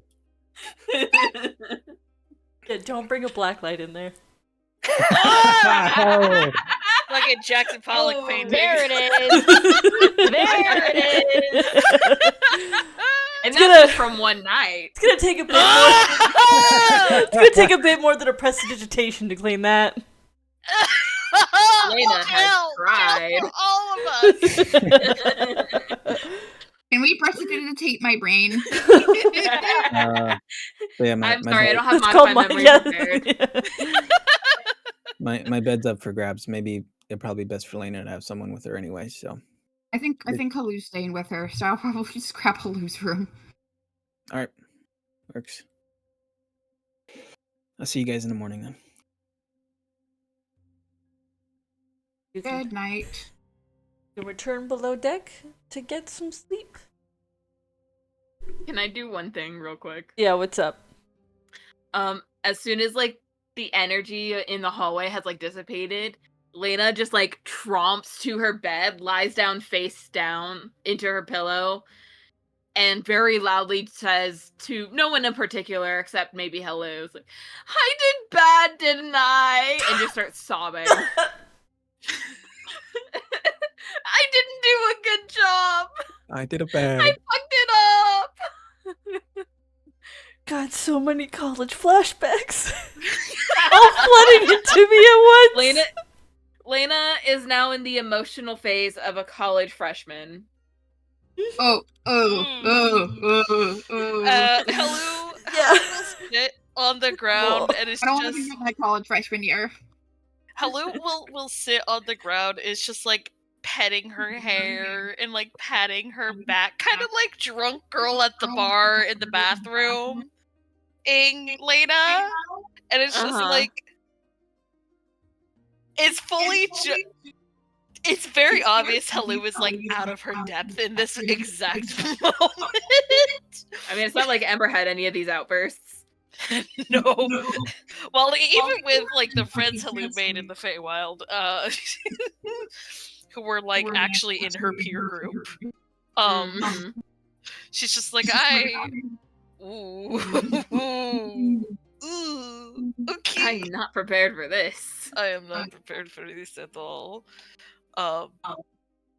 Yeah, is full like they're there. It'll be okay. You guys just need a minute to calm down. He hates me, I know it.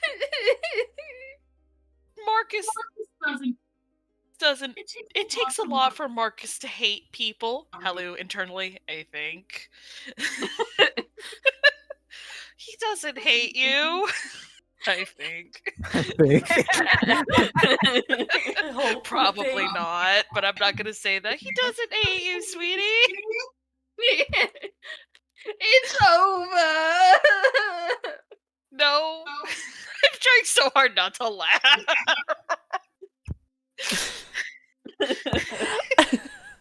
I do want to move us on.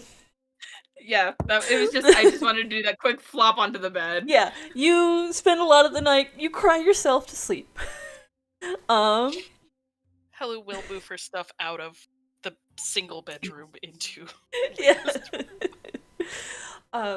You all can get some rest, though how restful that is debatable. Everyone's up so fucking confused. We played the broom shuffle while he was asleep. I truly don't Wake think up next any. to Marcus. I don't think any of you get a good night's rest. You gain the benefits of a long rest, but it's not a good long rest. Mm-mm. That's the best way I can put it. Yeah, that's fair. Yeah, that's fair. But we'll say that happened essentially the night before you pull into Baldur's Gate. Oh god. Damn. How many days was that? Shoot, how long was It was 2 weeks. Just from Daggerford to Baldur's Gate, how many days? From Neverwinter to Daggerford, it was like 2 weeks. Yeah, are you including the time that you guys spent resting? What do you mean? You guys spent 3 days in Neverwinter, and then I know, I was counting I wasn't Oh, counting no, the I'm- 3 days. No, I'm counting the 3 day. How long did it take us to get from Daggerford to Baldur's Gate? yeah. The reason why I'm asking about that is because it's roughly the same distance from Neverwinter to Daggerford as it is from Daggerford. It took 2 weeks. I think In the slower ship. but with the striker that we I think it's a week. it would have been a week and a half to Baldur's Gate Yeah. from Waterdeep. Okay. I was gonna try to have the conversation unless you want us to move on to Baldur's Gate. No, go ahead and you can go ahead and have the conversation. This is a few days. And I'll let you. Go ahead. I have to dig out a Baldur's Gate map, anyways.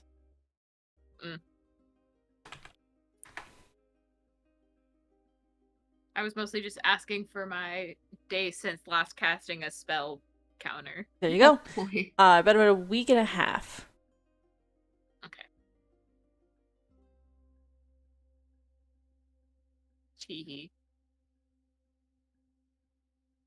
What? Your conversation? Yeah, Ilif is ironically pulling Elena. And it's a little awkward around Sedge, that next morning and the day after. In terms of hanging around because I don't know how to start that conversation. Right. So they're low-key kind of hoping Sedge notices they're awkward and asks I think Sedge will. How hard are you hiding it? I should Not ask at her. all. Not at all. Okay. I think Sedge picks up on it like that morning. Maybe not that morning, but like that afternoon. It's only but so big of a boat, you know? Hold on, I do have to ask really quick. Sedge, in general, please make me an insight check. Yeah, sure, of course. Oh, also, yeah, because Sedge wakes up alone the morning after the Lena Marcus drama. Yeah. That is a 14 plus 3 for a 17.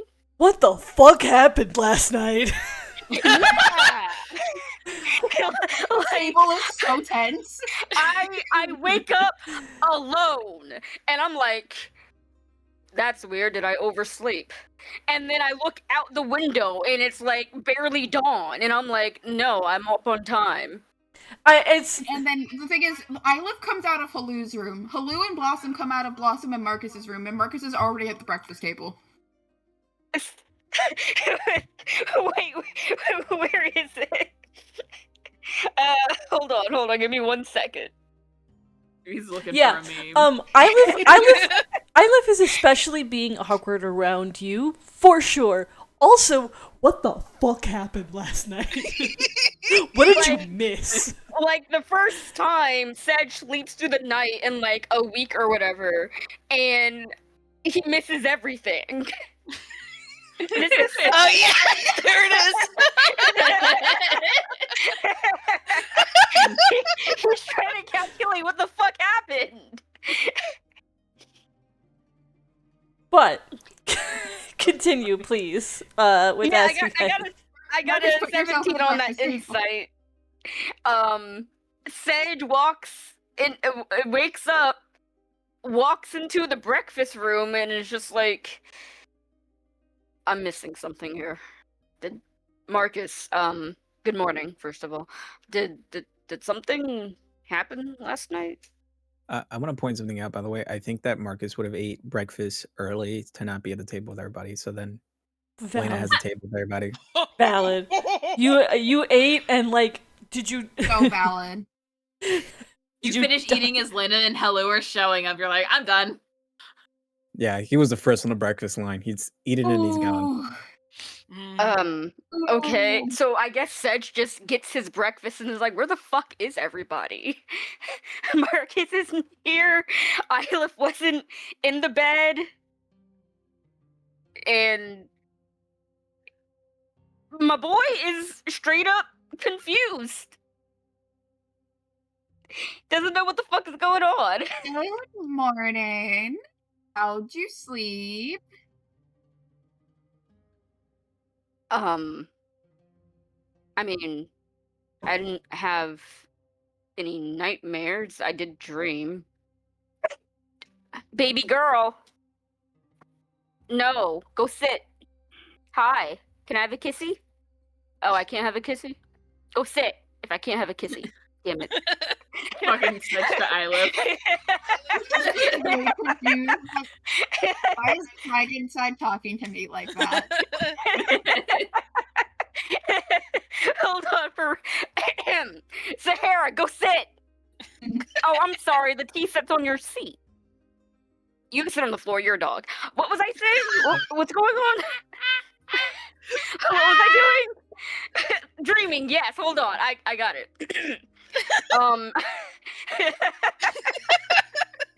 Do regular people like have like weird dreams?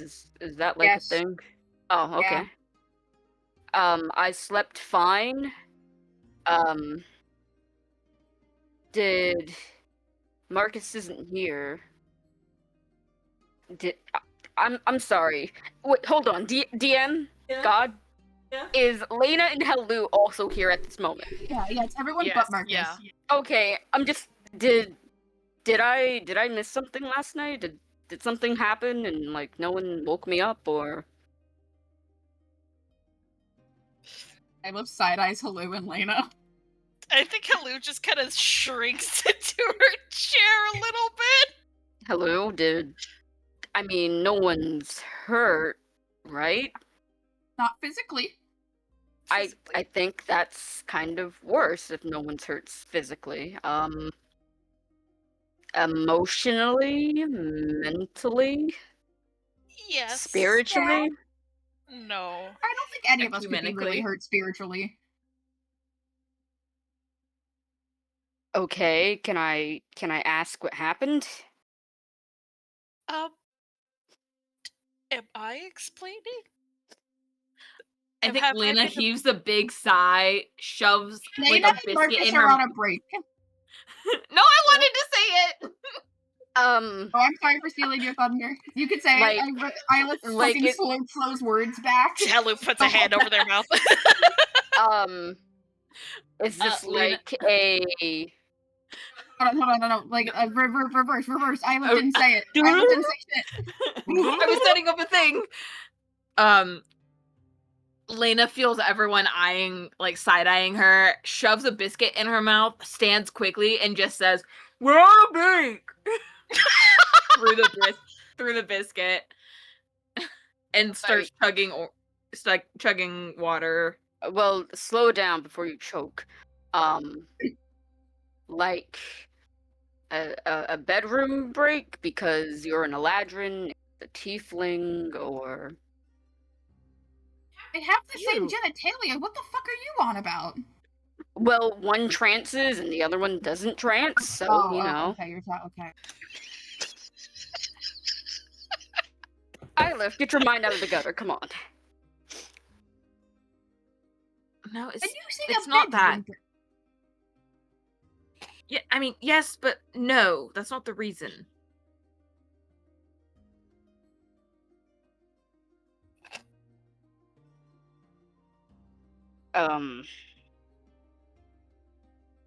Okay, so you guys took a break. Yes. We're taking a break. Right. Now, was this a mutual agreement? Or did somebody, and Sedge pointedly looks at Lena, eyebrows Well- raised, and it's just like, did somebody initiate this? For a particular reason? I might have suggested it. Are you happy with your suggestion?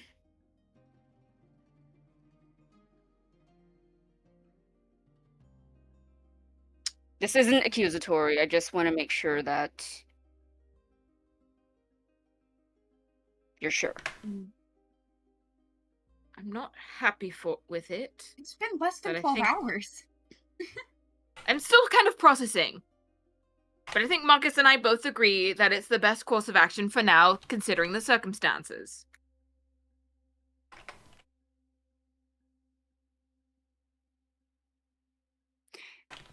Okay, that's fine. What was Marcus's reaction? I mean, I'm sure he wasn't thrilled, but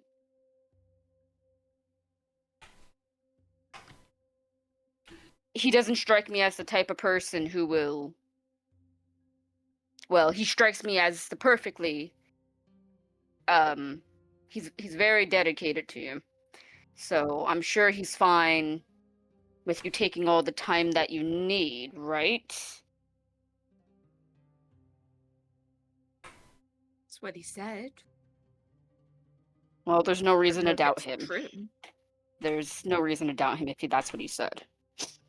It's funny you say that, Sedge. It's so funny you say that. Isla just puts their head in their hands.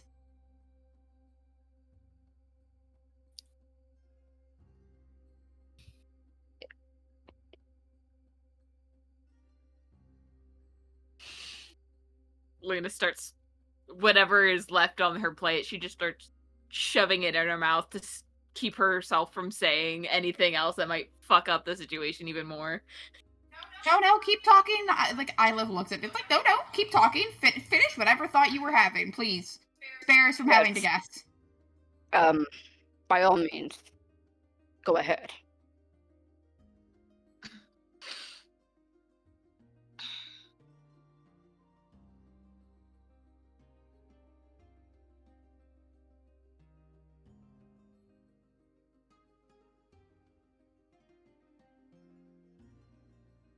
Cold feet?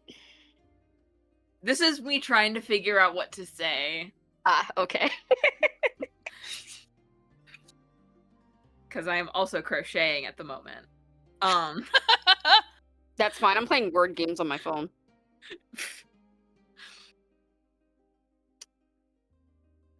Well, what it came down to was I felt like he wasn't being open and honest with me, as two people are in a committed relationship. And he said that because of something I can't change in the immediate future, he wasn't going to.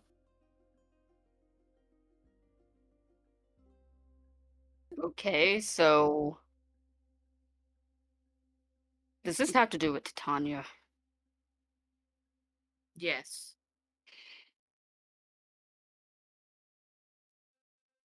She's cock-blocked me.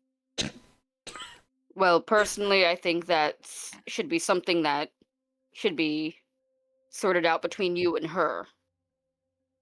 And as soon as you resolve that between you and her, I'm sure Marcus will be more than happy to divulge. The only Whatever's- way to resolve this with me and her is if she gets the hell out of my head.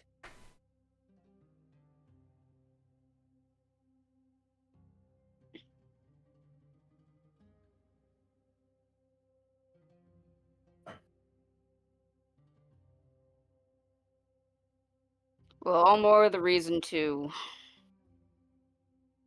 do it, I suppose.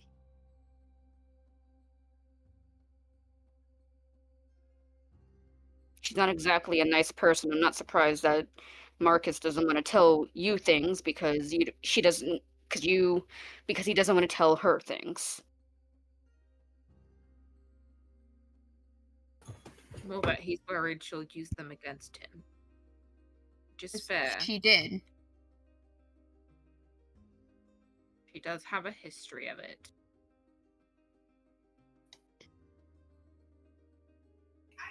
I have to. That's not what he said at all, by the way, Lena. Like, What, were you there? no, I talked to him afterward. Oh! In what world would he ever say to you, I'm not going to be honest with you because of Titania? Like, I'm never going to be honest with you because of this. Saying he's putting a boundary down about what he's going to talk about because, yes, you can't control it, but you have to also keep in mind he's keeping himself emotionally safe and you emotionally safe so you don't have to remember or be stuck seeing Titania turning words that your boyfriend had trusted you with against him.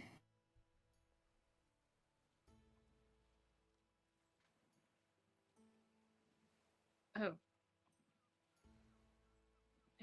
I guess I So never maybe. really thought about it like that. Please, for the love of God, I understand you have limited life experience. Stop making yourself the victim. The situation is shitty. For everyone, including you. And I fully understand that it is a hard-ass situation to be in where you cannot trust yourself. Trust me, I get that in some capacity. We all get that in some capacity. But he is not saying he's never going to be honest with you. Partners are honest with each other. But you also have to trust each other. Trust that when he's deflected or not talking about something, he's going to come to you at some point when it comes up.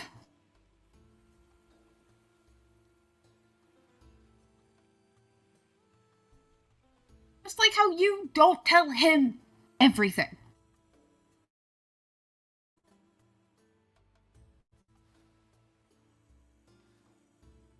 I feel like I've kind of told him everything since Neverwinter, but okay.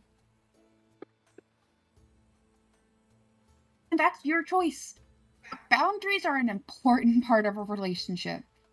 And this is him setting one. You're setting one right now by taking a break of, I need a boundary. to figure out where I stand on this complicated thing with Titania. But you can't go playing the victim when he is being honest with you. You asked him to be honest, and he was honest. Do not get upset about that. You can be hurt by what he said. You can be hurt by the facts of the situation. Do not be upset that he was honest with you when you wanted him to be.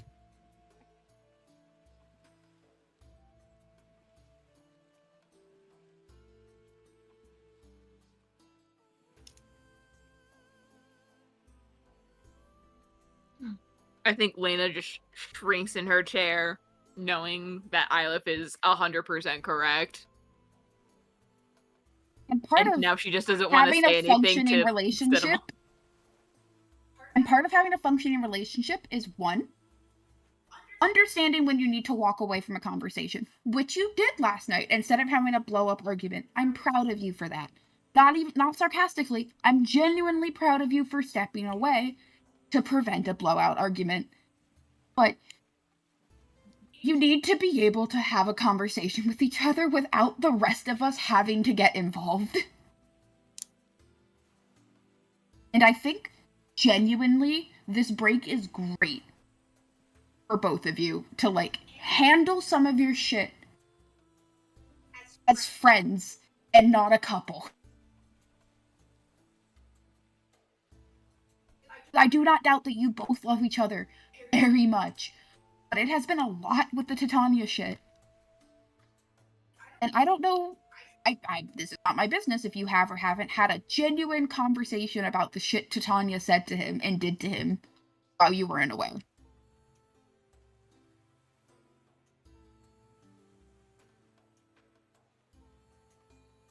That's the shit Titania did is going to color it, even if we forgive you because we know it wasn't your fault.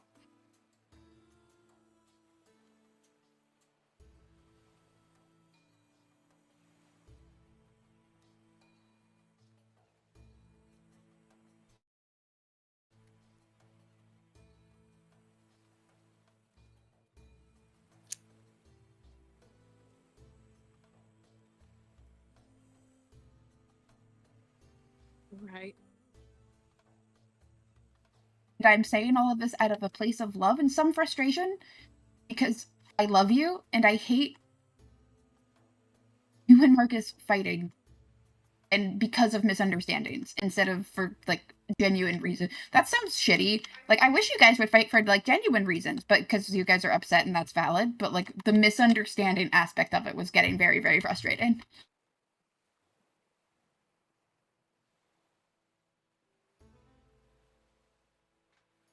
I hear you. So take the rest of the time we'll go to Baldur's Gate, process shit, and then have a full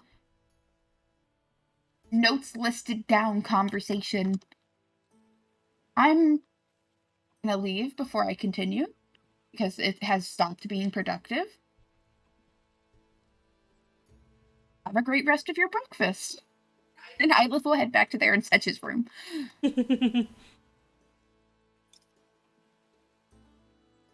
Sedge, I think you should follow them because I think part of what they were saying to me is also about you and Oh, Oh, the immediate. oh, okay. I wish Oscar was back right now. The immediate. I'm gonna go on deck. anyways. The fucking immediate. Okay, yes, me, but also you. Peak sibling behavior. After all that, Like damn, sibling Serge. behavior. Damn, Serge, it was Right. crazy what they said about you. Right. Throwing me under the horse carriage, I see. But Sedge does get up from the table. Their breakfast has been eaten, warm. I think Lena during that was also subtly just warming up Sedge's food every 5 minutes. It was unneeded, but still, it was warm when it was eaten. And Sedge goes to follow Ylif. Yeah. Goes to the room, does a little knock knock before he enters. Ylif is actually is fucking running through calming exercises as they're like standing in the middle of the room doing essentially fucking yoga. Like, not actual yoga, but like the grounding exercises to like not be mad like they were 5 seconds ago. Would you like me to give you a couple of minutes? No, I'm good, I think. Okay. I just got heated about that because I talked with Marcus last night, and I had talked with Lena before. I got caught in the middle again of stuff. I mean, I put myself in the middle of it, so that's my fault. It's never fun. I was just really frustrated of Lena twisting Marcus's words again. Right. It's I not even on understand that. purpose, I think so. Like, I don't even think it was on purpose. I think it just made it easier for her to swallow it as the victim.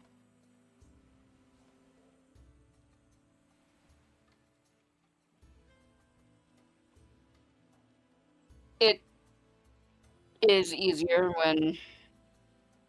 I suppose it is easier dealing with difficult emotions when you could place yourself as a person who has done no wrong, but has taken all the blame and shame that comes with it. Ylif just kind of raises an eyebrow at him.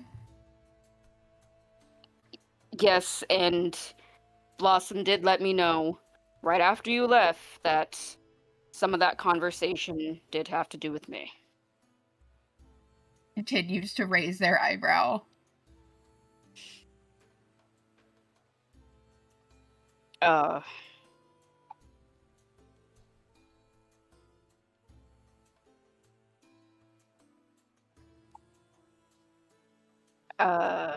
Did you sleep well?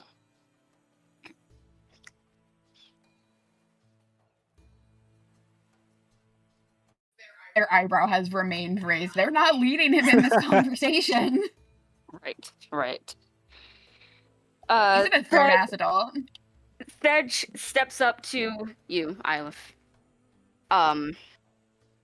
Says... and holds out a hand and says, "May I?" Yeah. And we'll take his hand.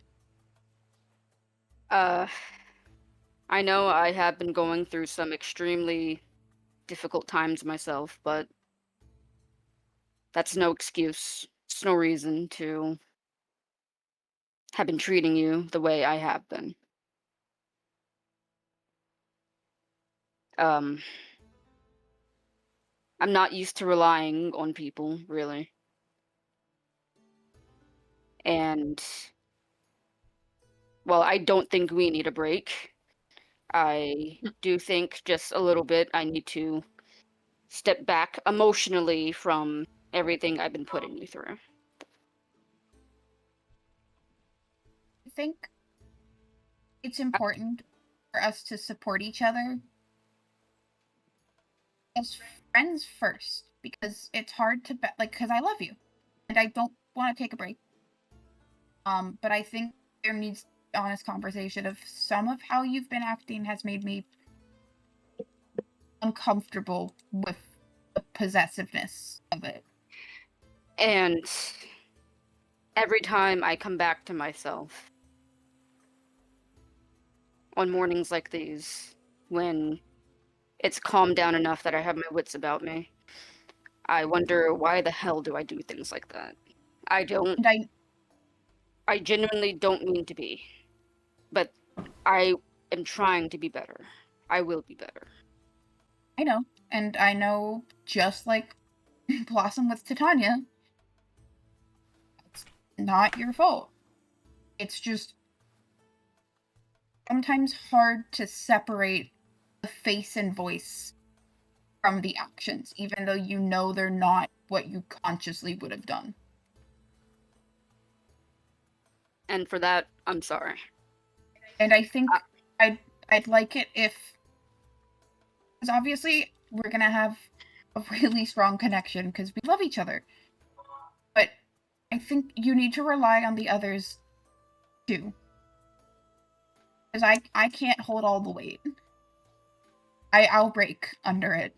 And it has been unfair of me to expect you to, well, not expect you to, but to let you shoulder all of that alone. I've been happy to, but with You shouldn't know? be happy to. Like you just said, yeah, I you'll know. bend and break under this pressure. I'm only recently really processing the fact that I will in fact bend and break.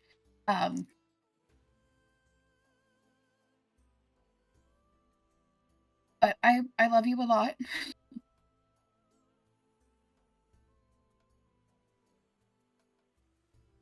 I love you too. And just, I know it's probably really annoying when we're like, make sure you eat the warm food, like the breathing exercises and stuff. And I know it's probably really hard to think of in the moment. But just trust that if you think it's stupid, we're probably telling you for a reason. You trust us, so ask questions later, life. you know? With my life. I have been eating. Sorry, the dog barked again. I have been eating the warm food. And I think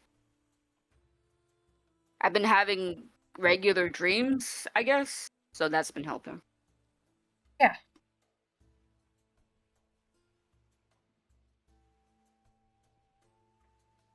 I'm just so glad the Lena and Marcus stuff didn't implode into like an actual explosion. Like I can't. Neither of them can run away because we're on a boat.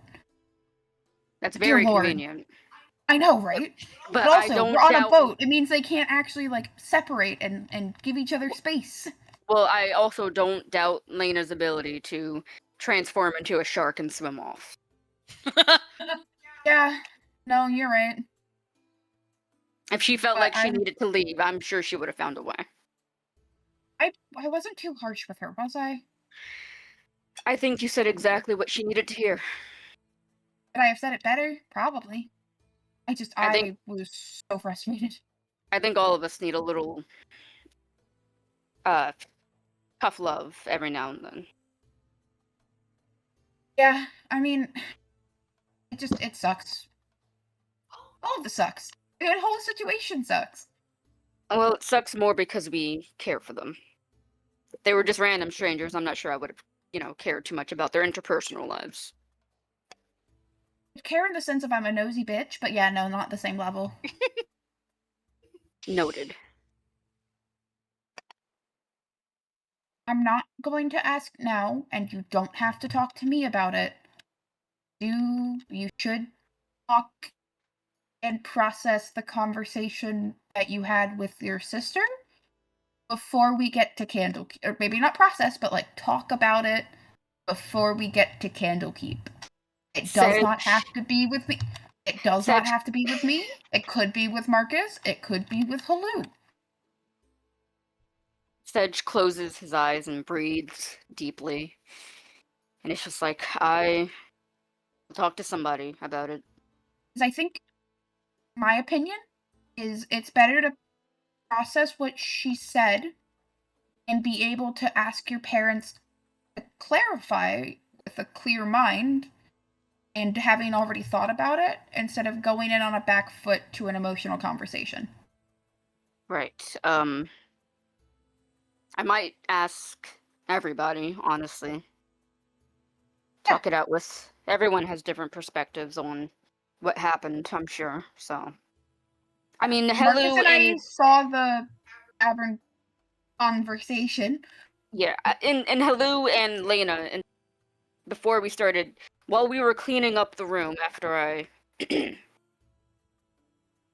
was looking through it, we did talk a little about it. Okay, that's good. Oh, I know that the manuscript was your way into Candlekeep, and you got the rest of us books, and I've been writing something, and I'm not sure if it will count for you, but I'm happy for you to have it. And it as the ticket in. This isn't a book. This isn't like No, it's not a love porn book. poems. Love. Oh, okay. It is kind of a love letter.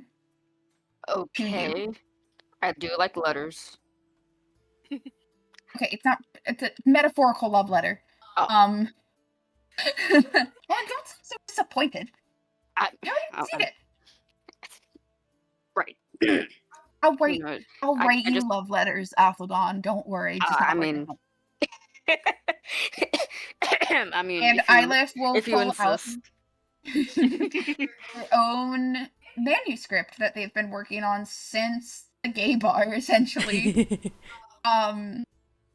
Where it's telling their story in much more flowery language than like the telltale hard documented evidence, because Eilif is like very careful about what they put in, even though people could extrapolate, but it's with Athildon's name in it, not Sedge, Athildon, so he gets the credit. Sedge flips through it, pages through it, looks at it, face blank, head bowed, and it's just like, you wrote this for me? Yeah, you talked about the manuscript, and you talked about how you're writing it under a pen name, so Athildon is a name forgotten, and I didn't like that fact. So I wanted to write my own. It's not good, but I wanted Athildon to exist for history. Sedge, there's a desk in here, right? Like, I'm looking at the map, right? Yeah. Jen Okay, just went to the bathroom, but there's definitely I'm the DM now. It's a desk. Sure. Look at me. Look at me. I am the DM now. I am the DM now. Right, Sedge walks over to the desk, puts down the manuscript, walks back over to Eilif, You like pulls it? him down for a kiss. Mwah. I Sorry. take it you liked it. I love it. Sorry, Thank it's not very well written. It's hard to break the habit of writing reports. It's perfect, just the way it is. Thank you. I have such great inspiration material for it. Like a really handsome paladin right in front of me.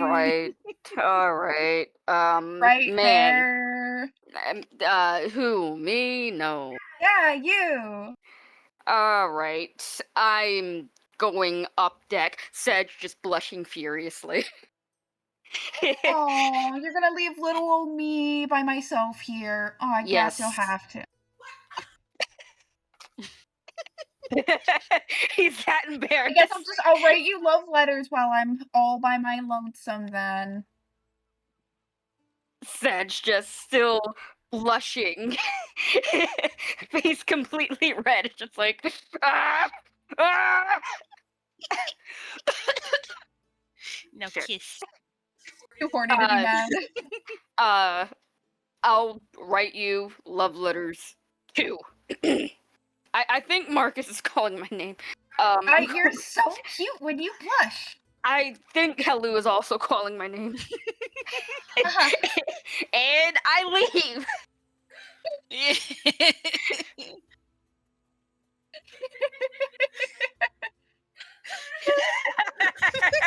Now,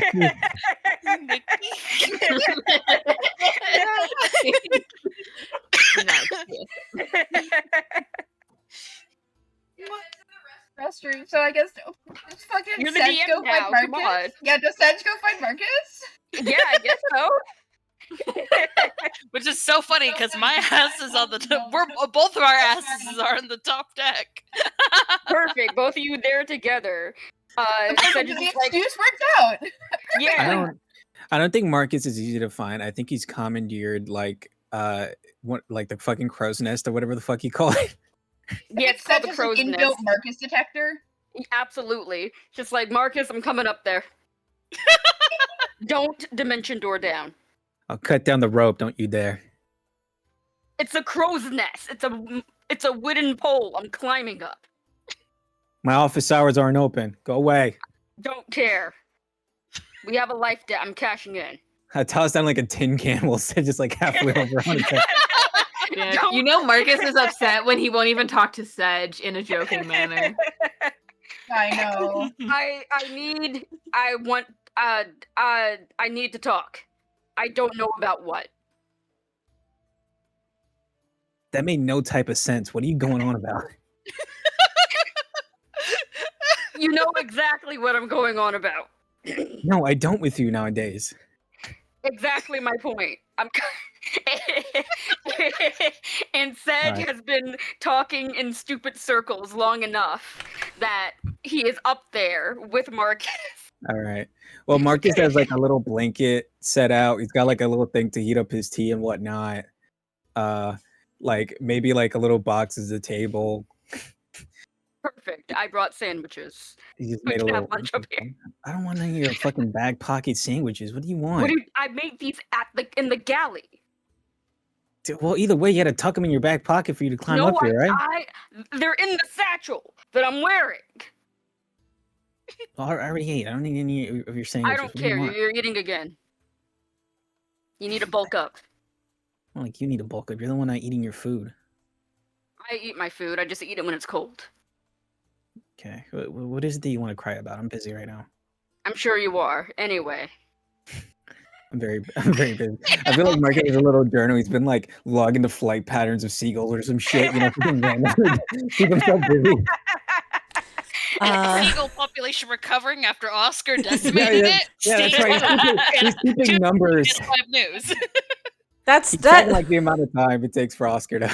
I don't know. That is legit some divorced dad going Yeah, divorced dad exactly. bird watching Oh, shit. absolutely. So I noticed that you weren't. You know what? I don't care that much that you weren't at breakfast. Thank you. I mean, we missed you, but you know, like, what's a miss? I'm sure you did. I did. Don't say what I didn't do. Ylif wrote me a new manuscript. Okay. That's nice. It was. Did Hello? Oh God. I missed a lot last night. Can you just give it to me straight? Give it to you straight. I'm sure you already heard. Can we skip all the pleasantries here? Or you came No, over. we you talked to actually me. can. That's all very nice. Oh God, I really appreciate it. You're one of my bestest friends, man. Thank you for coming. Here we cry, here we hug. Yeah. Am I really one of your bestest friends? Lately, no. Oh, well, that's understandable. You've been kind of a dick to Ylif. I'm gonna be honest with you. Well, Ylif and I just kind of talked it out, so. Okay. By talk it out, do you mean that Ylif said something endearing and brought you both together? Did you actually talk and say something nice back? Yes, I apologized for how I've been treating them. Was it just I'm sorry, my bad, or did you? No, Like it a was a full long-winded- apology. It was more like a monologue, but that's beside the point. Okay. Oh, that's nice. Well, it's good that they made you another manuscript. I'm not sure they make it last night or. Apparently, they've been writing it since we went to that gay bar in Neverwinter. Interesting. So. Can I be real with you? That has to be the gayest thing I've ever heard. You go to a gay bar with someone, you start writing a manuscript the next day. Wow. Good on you, though. Right. Do you want to play like a card game, like Go Fish or something? I cheat, but you know, like I'm sure you'll be fine. I think Margaret just stares at Sedge for like a solid 5 seconds. Like, are you serious right now? No, I'm good. Are you sure? Or are you more of a poker or blackjack person? Fantasy poker and blackjack, sorry. They can Text him, still hold be him. I'm not Yeah, any exactly, kind yeah. of person right now, Sedge. Like I said, have some very important research going on right now. I'm sorry that. Yo, the Lane- timing on that's crazy. What Just a red foot in the real talk though. Sedge knows what he's doing. Okay. Okay. Sorry, I didn't mean to make that noise. Continue, please. Wait. Everybody in the chat.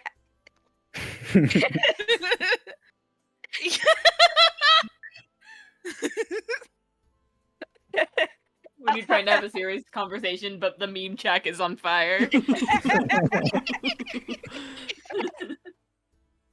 I'm sorry that Lena wanted to take a break with you.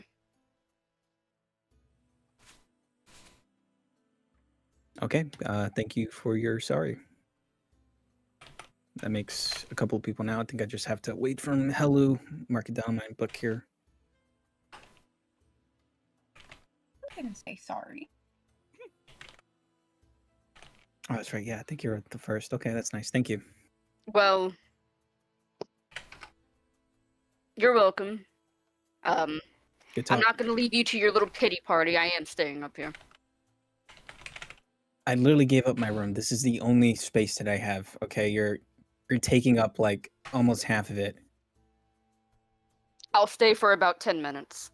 10 minutes. That's a lot. Listen, I gotta go take a shit or something anyway. You can stay up here if you want. All right. Like, there's not no a toilet up here. privacy I on thought a about boat. making some kind of. I thought about making some kind of bucket and police system, but that's just horrendous to think about. So.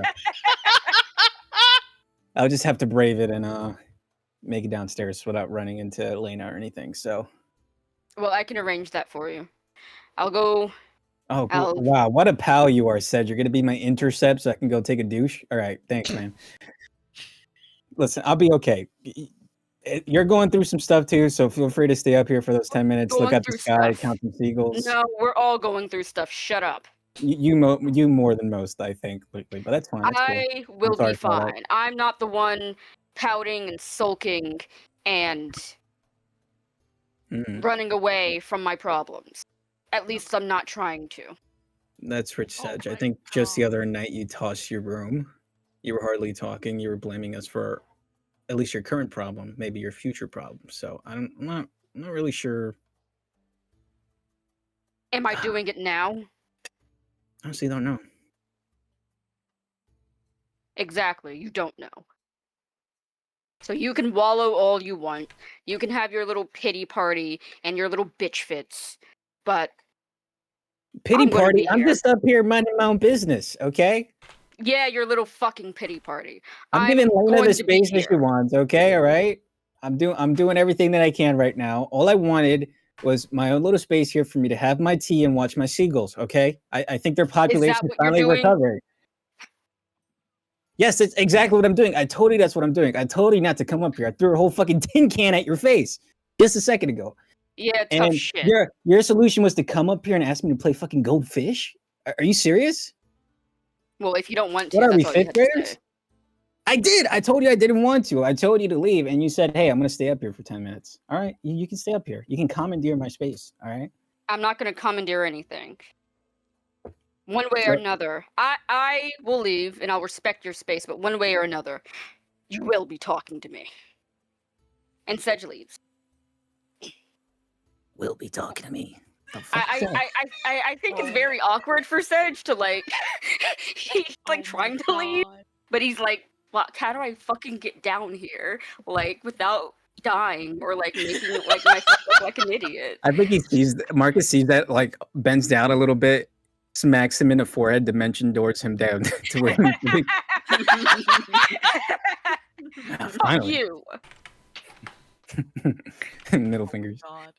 I- Helu's just on the deck fucking watching this, just like, oh, that's I not think good. I think just to add to this, every once in a while, I think Marcus tries to talk with the seagulls just to see if he can make some friends up there. totally wasn't eating jumbo marshmallows like popcorn during this interaction. And Sedge does go to Helu, and it's just like, I'm not really mad at him. He just needs someone to blow up at. And I'd rather it be me than any of you. Okay. Okay. We'll all figure it out. Of that I have no doubt. That's fair, and honestly, we all should be more apologetic to you, Helu. You know, it's... Not because you're not mature enough, but you are still significantly younger than all of us. I'm fucking 19. Not that much younger. You were 16 when we met. You were 16 for us 2 weeks ago, 3 weeks. This is 2 months ago. Yeah, this is me talking like Ikram. I don't know dates, and I'm bad with time. Justin, you know. You sure are. Oh, yeah. So however long ago it was, Sedge is like, you were 16 to us. It has not been 3 years.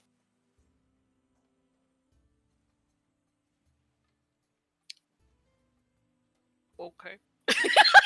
I don't think Helu even really knows how to like respond to that. Cause it's like it's been so long for her.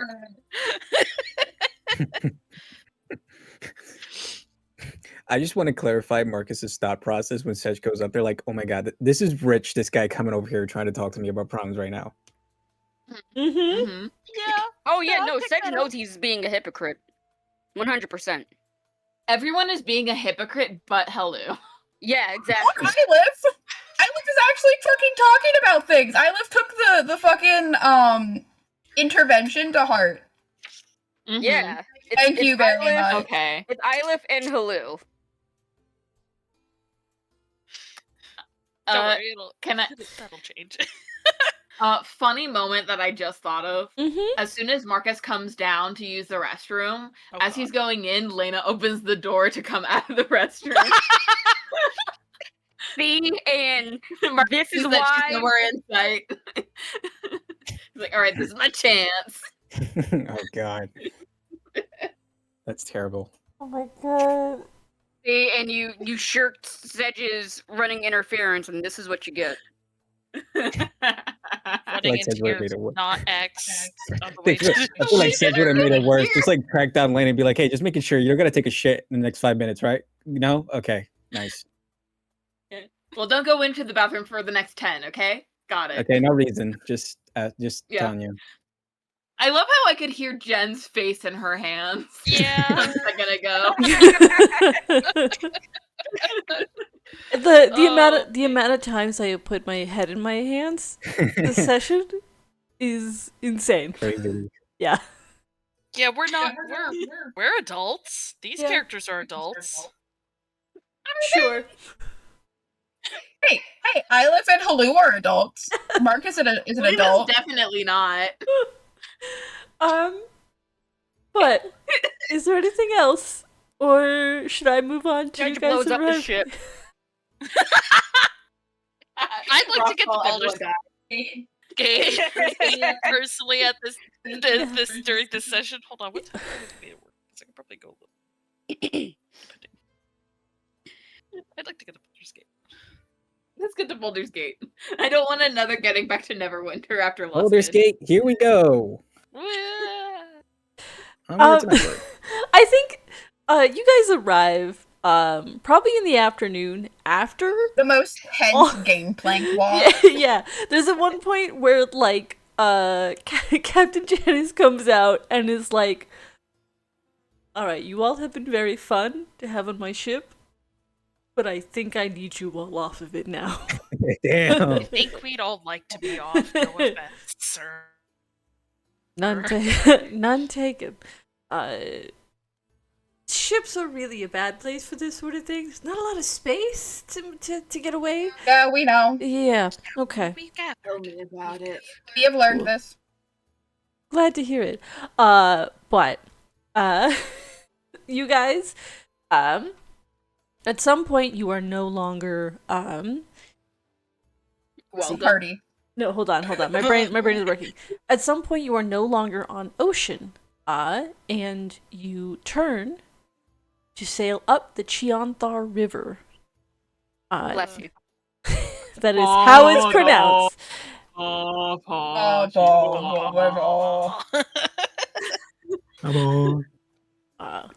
You are. I think this might be a situation where, like, because I know this is a thing that happens, where rather than attempting to fight the current, the ship gets like lashed to like animals along the shore and are effectively are effectively tugboated up the river, along the Cheonthar into let's see here. Brain is working. Sailing up the Cheonthar River, turning around a bend, you see the city of Baldur's Gate, a crescent built around a harbor along the Cheonthar, set against a mountain. This city is one of the biggest and most like metropolitan of the Sword Coast. It is not to the scale of Waterdeep, but it is still a very important city.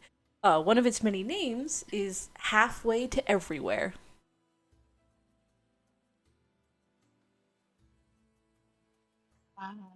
I'm so close to Act 3 in Baldur's Gate.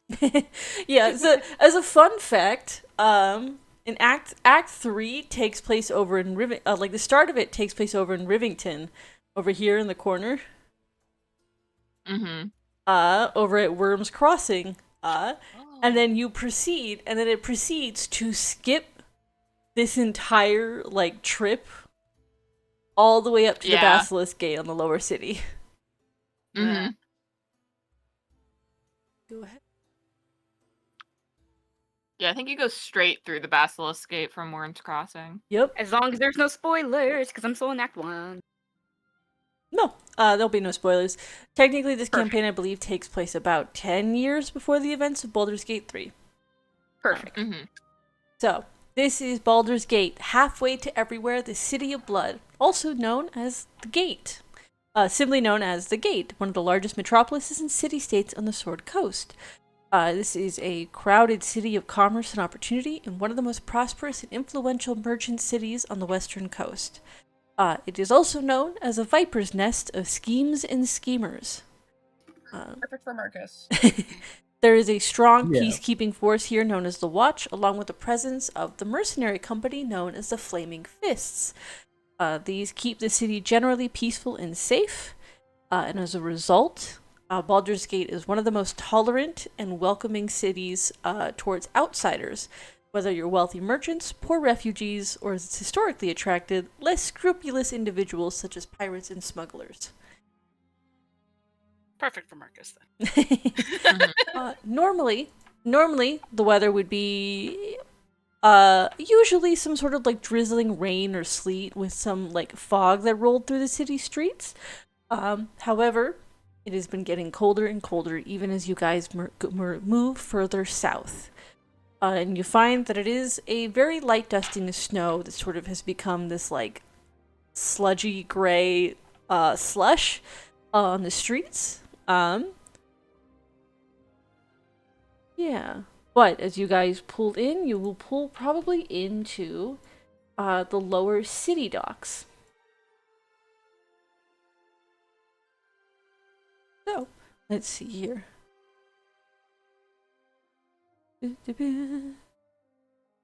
You are pull in.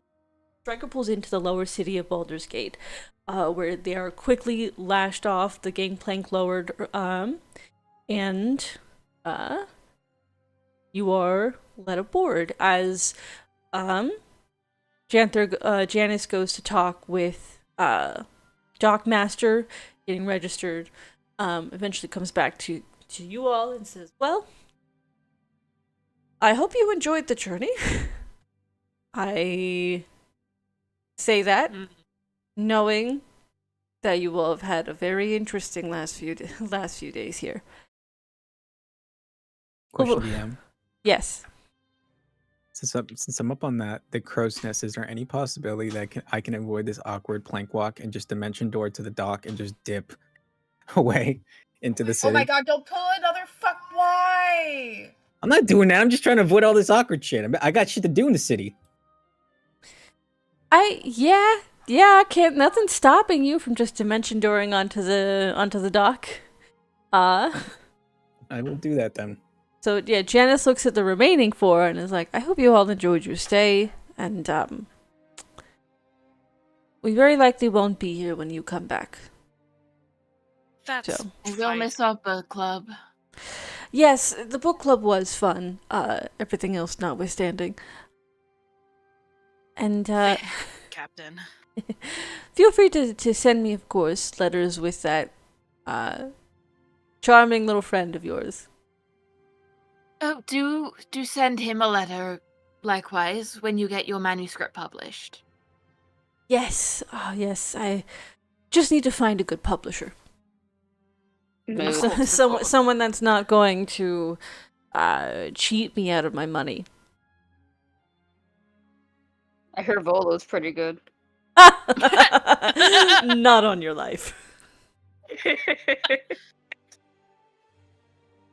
But you all are released into Baldur's Gate. You do notice Marcus is not with you. He'll show up. And we don't have Oscar back. Nope. Though he should be back soon. Okay, well, we'll figure it out. What time of day is it?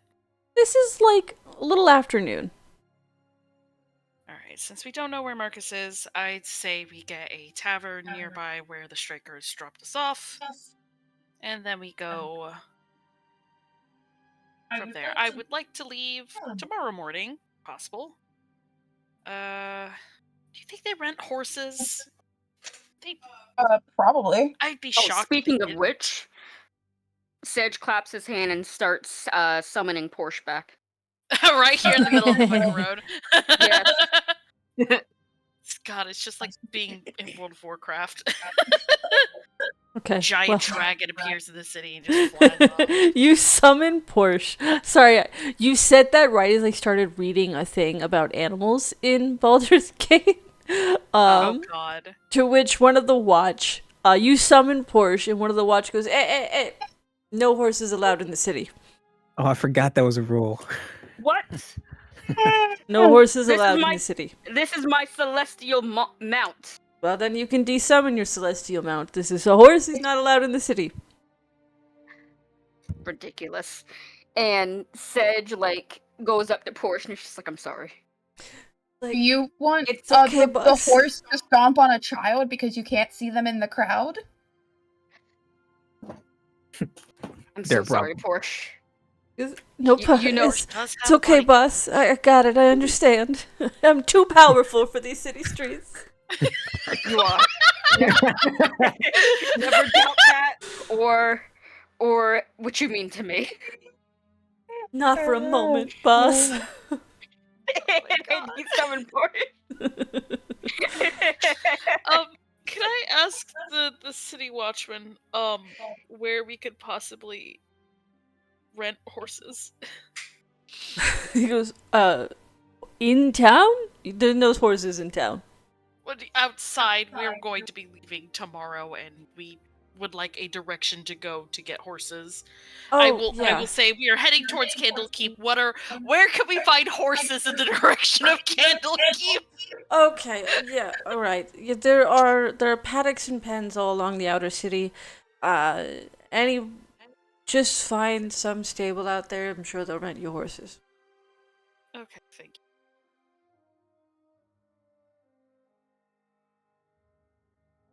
Anything else you need? A I- therapist? And don't we Road? all? Is there any, like, out of character, is there anything we need? Yeah, do we need any like food? I know we haven't really been keeping track of our rations, but I don't give a shit about that. okay. I flat out do not give a shit about minutia of inventory management like that. Fuck fuck keeping track of rations. The only time I have a DM who does that. He's like, you strict track of your rations or you starve. And I'm man. The only reason I would make you guys keep track of your rations if it was a deliberate thing of you guys are going to a space that is going to be hard. And that was the thing I would warn you well in advance for. I kind of want... God, I want some braces of defense so badly. How much would they be in Baldur's Gate if I, like, went around and, like... I'm just curious. Let me see here. I have been wanting some braces of defense for a very long time. I want to be a menace to society. Hold on. Let me check something.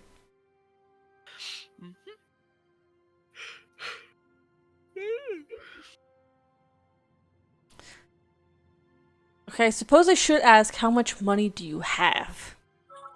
We rich. have 100 platinum, 4,216 gold. Yeah, that.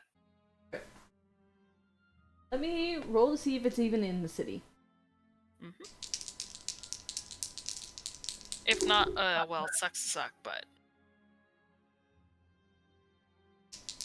I know Neverwinter, it was more expensive there because of supply and demand shit. Yeah. But I'm hoping it's cheaper here. Yeah, the supply and demand shit mostly was a result of the tower being... Lighthouse, yeah. Yeah, the lighthouse being currently a massive danger. That has since been cleared, so gradually over the coming months, that has slowly eased up. If you want to spend some time looking around Baldur's Gate, I'll have you make me an investigation check. Unless you guys are heading straight to a tavern. I'd probably wander around, and I'll just catch up with the others. They give me the name of the tavern they're going to, I'll just catch up with them. Well, there are a couple of taverns you can potentially go to. I'm tired. It doesn't matter to me. Yeah. But this is also a decent place to leave it if we want. Before we get too caught up in the details of you guys arriving in Baldur's Gate. I don't Can I mind at least keeping make going that- if people want. Well, Yeah, I don't have work till 12:30 tomorrow, so I can keep going at least a little while longer. Okay, what about Sedge? Or Ike, I should say? You have work tomorrow? Me? No, I'm good. Okay. Yeah. Wait! I need to take my meds. Yes. I can be done now. Yes, How are you feeling? do. How are you feeling, Parm? You got the energy? Parm's not at their desk. Oh, They I might forgot be in they the said bathroom. they were back. Yeah, Alright. probably in the bathroom. Okay. Let's see here. Yep, if you want to make me an investigation check while you dip off to go hunt down a bracer of defense. Woo.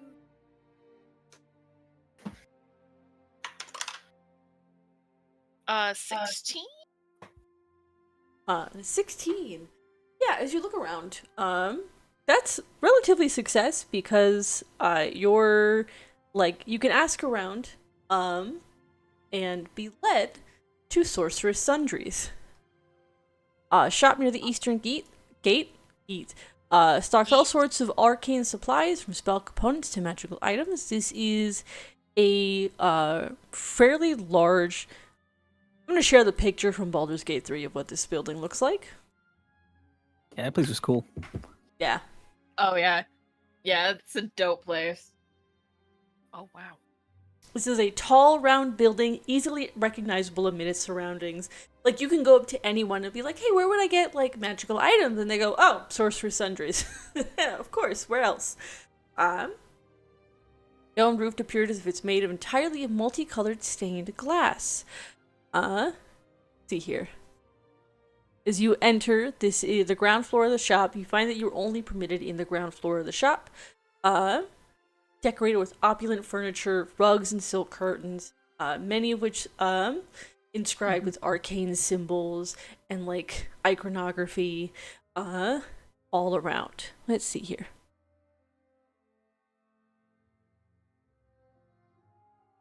Me and my fucking bum ass Did walking into this fucking place. Oh yeah, there's I have... Sorcerer Center. Let's see here.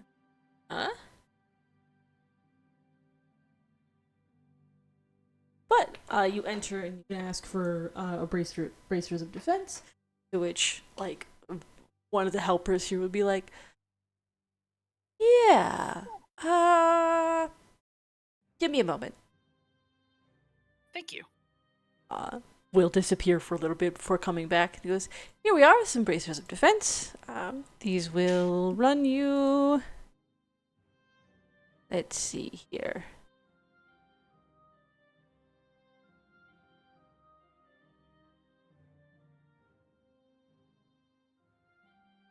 Eh, 1,500? Oh, that's so much better than Neverwinter. Yeah, if the part out of character, if everyone else is okay with it, I You've been want waiting. to. Go off. I want to pick Yeah. up some bracers of defense, and it's 1,500 gold. Yeah, which is go for honestly it. a fucking steal. Go for it, Mhm. King. Go for it. Yeah, I will. Yoinketh. All right, I'm back. Back. Yeah. Welcome back. You can add bracers of defense to your inventory. Sweet. But Which, now that you're back, Barb, how are you feeling? Are you good to keep going, or are you... Tired. That Okay. sounds like tired. Yeah. You guys can find your way to an inn, which we'll figure out which inn it is next session. You've got your bracers, you can turn around and go meet up with everyone, and we'll figure out what Marcus is up to next time. Can I get a broom of flying? Stefan, thanks. Yeah, you look Do you so have- good for one of those. Do you have money for a broom of flying? I'm literally rich. Not that rich. Yeah, you keep saying that. You buy like an item and a half, we're gonna be like completely cooked. Especially with all this platinum stuff you be throwing around. We're not gonna be rich for very long. How much is a broom of flying, like realistically? We can figure that out next time, but... No, it's a joke. I'm not yeah. getting one. Yeah, okay. Guess who has 19 AC and is frick going yeah. to be Woo! a menace to society? Nice. Let me go ahead and Nice. stop the recording.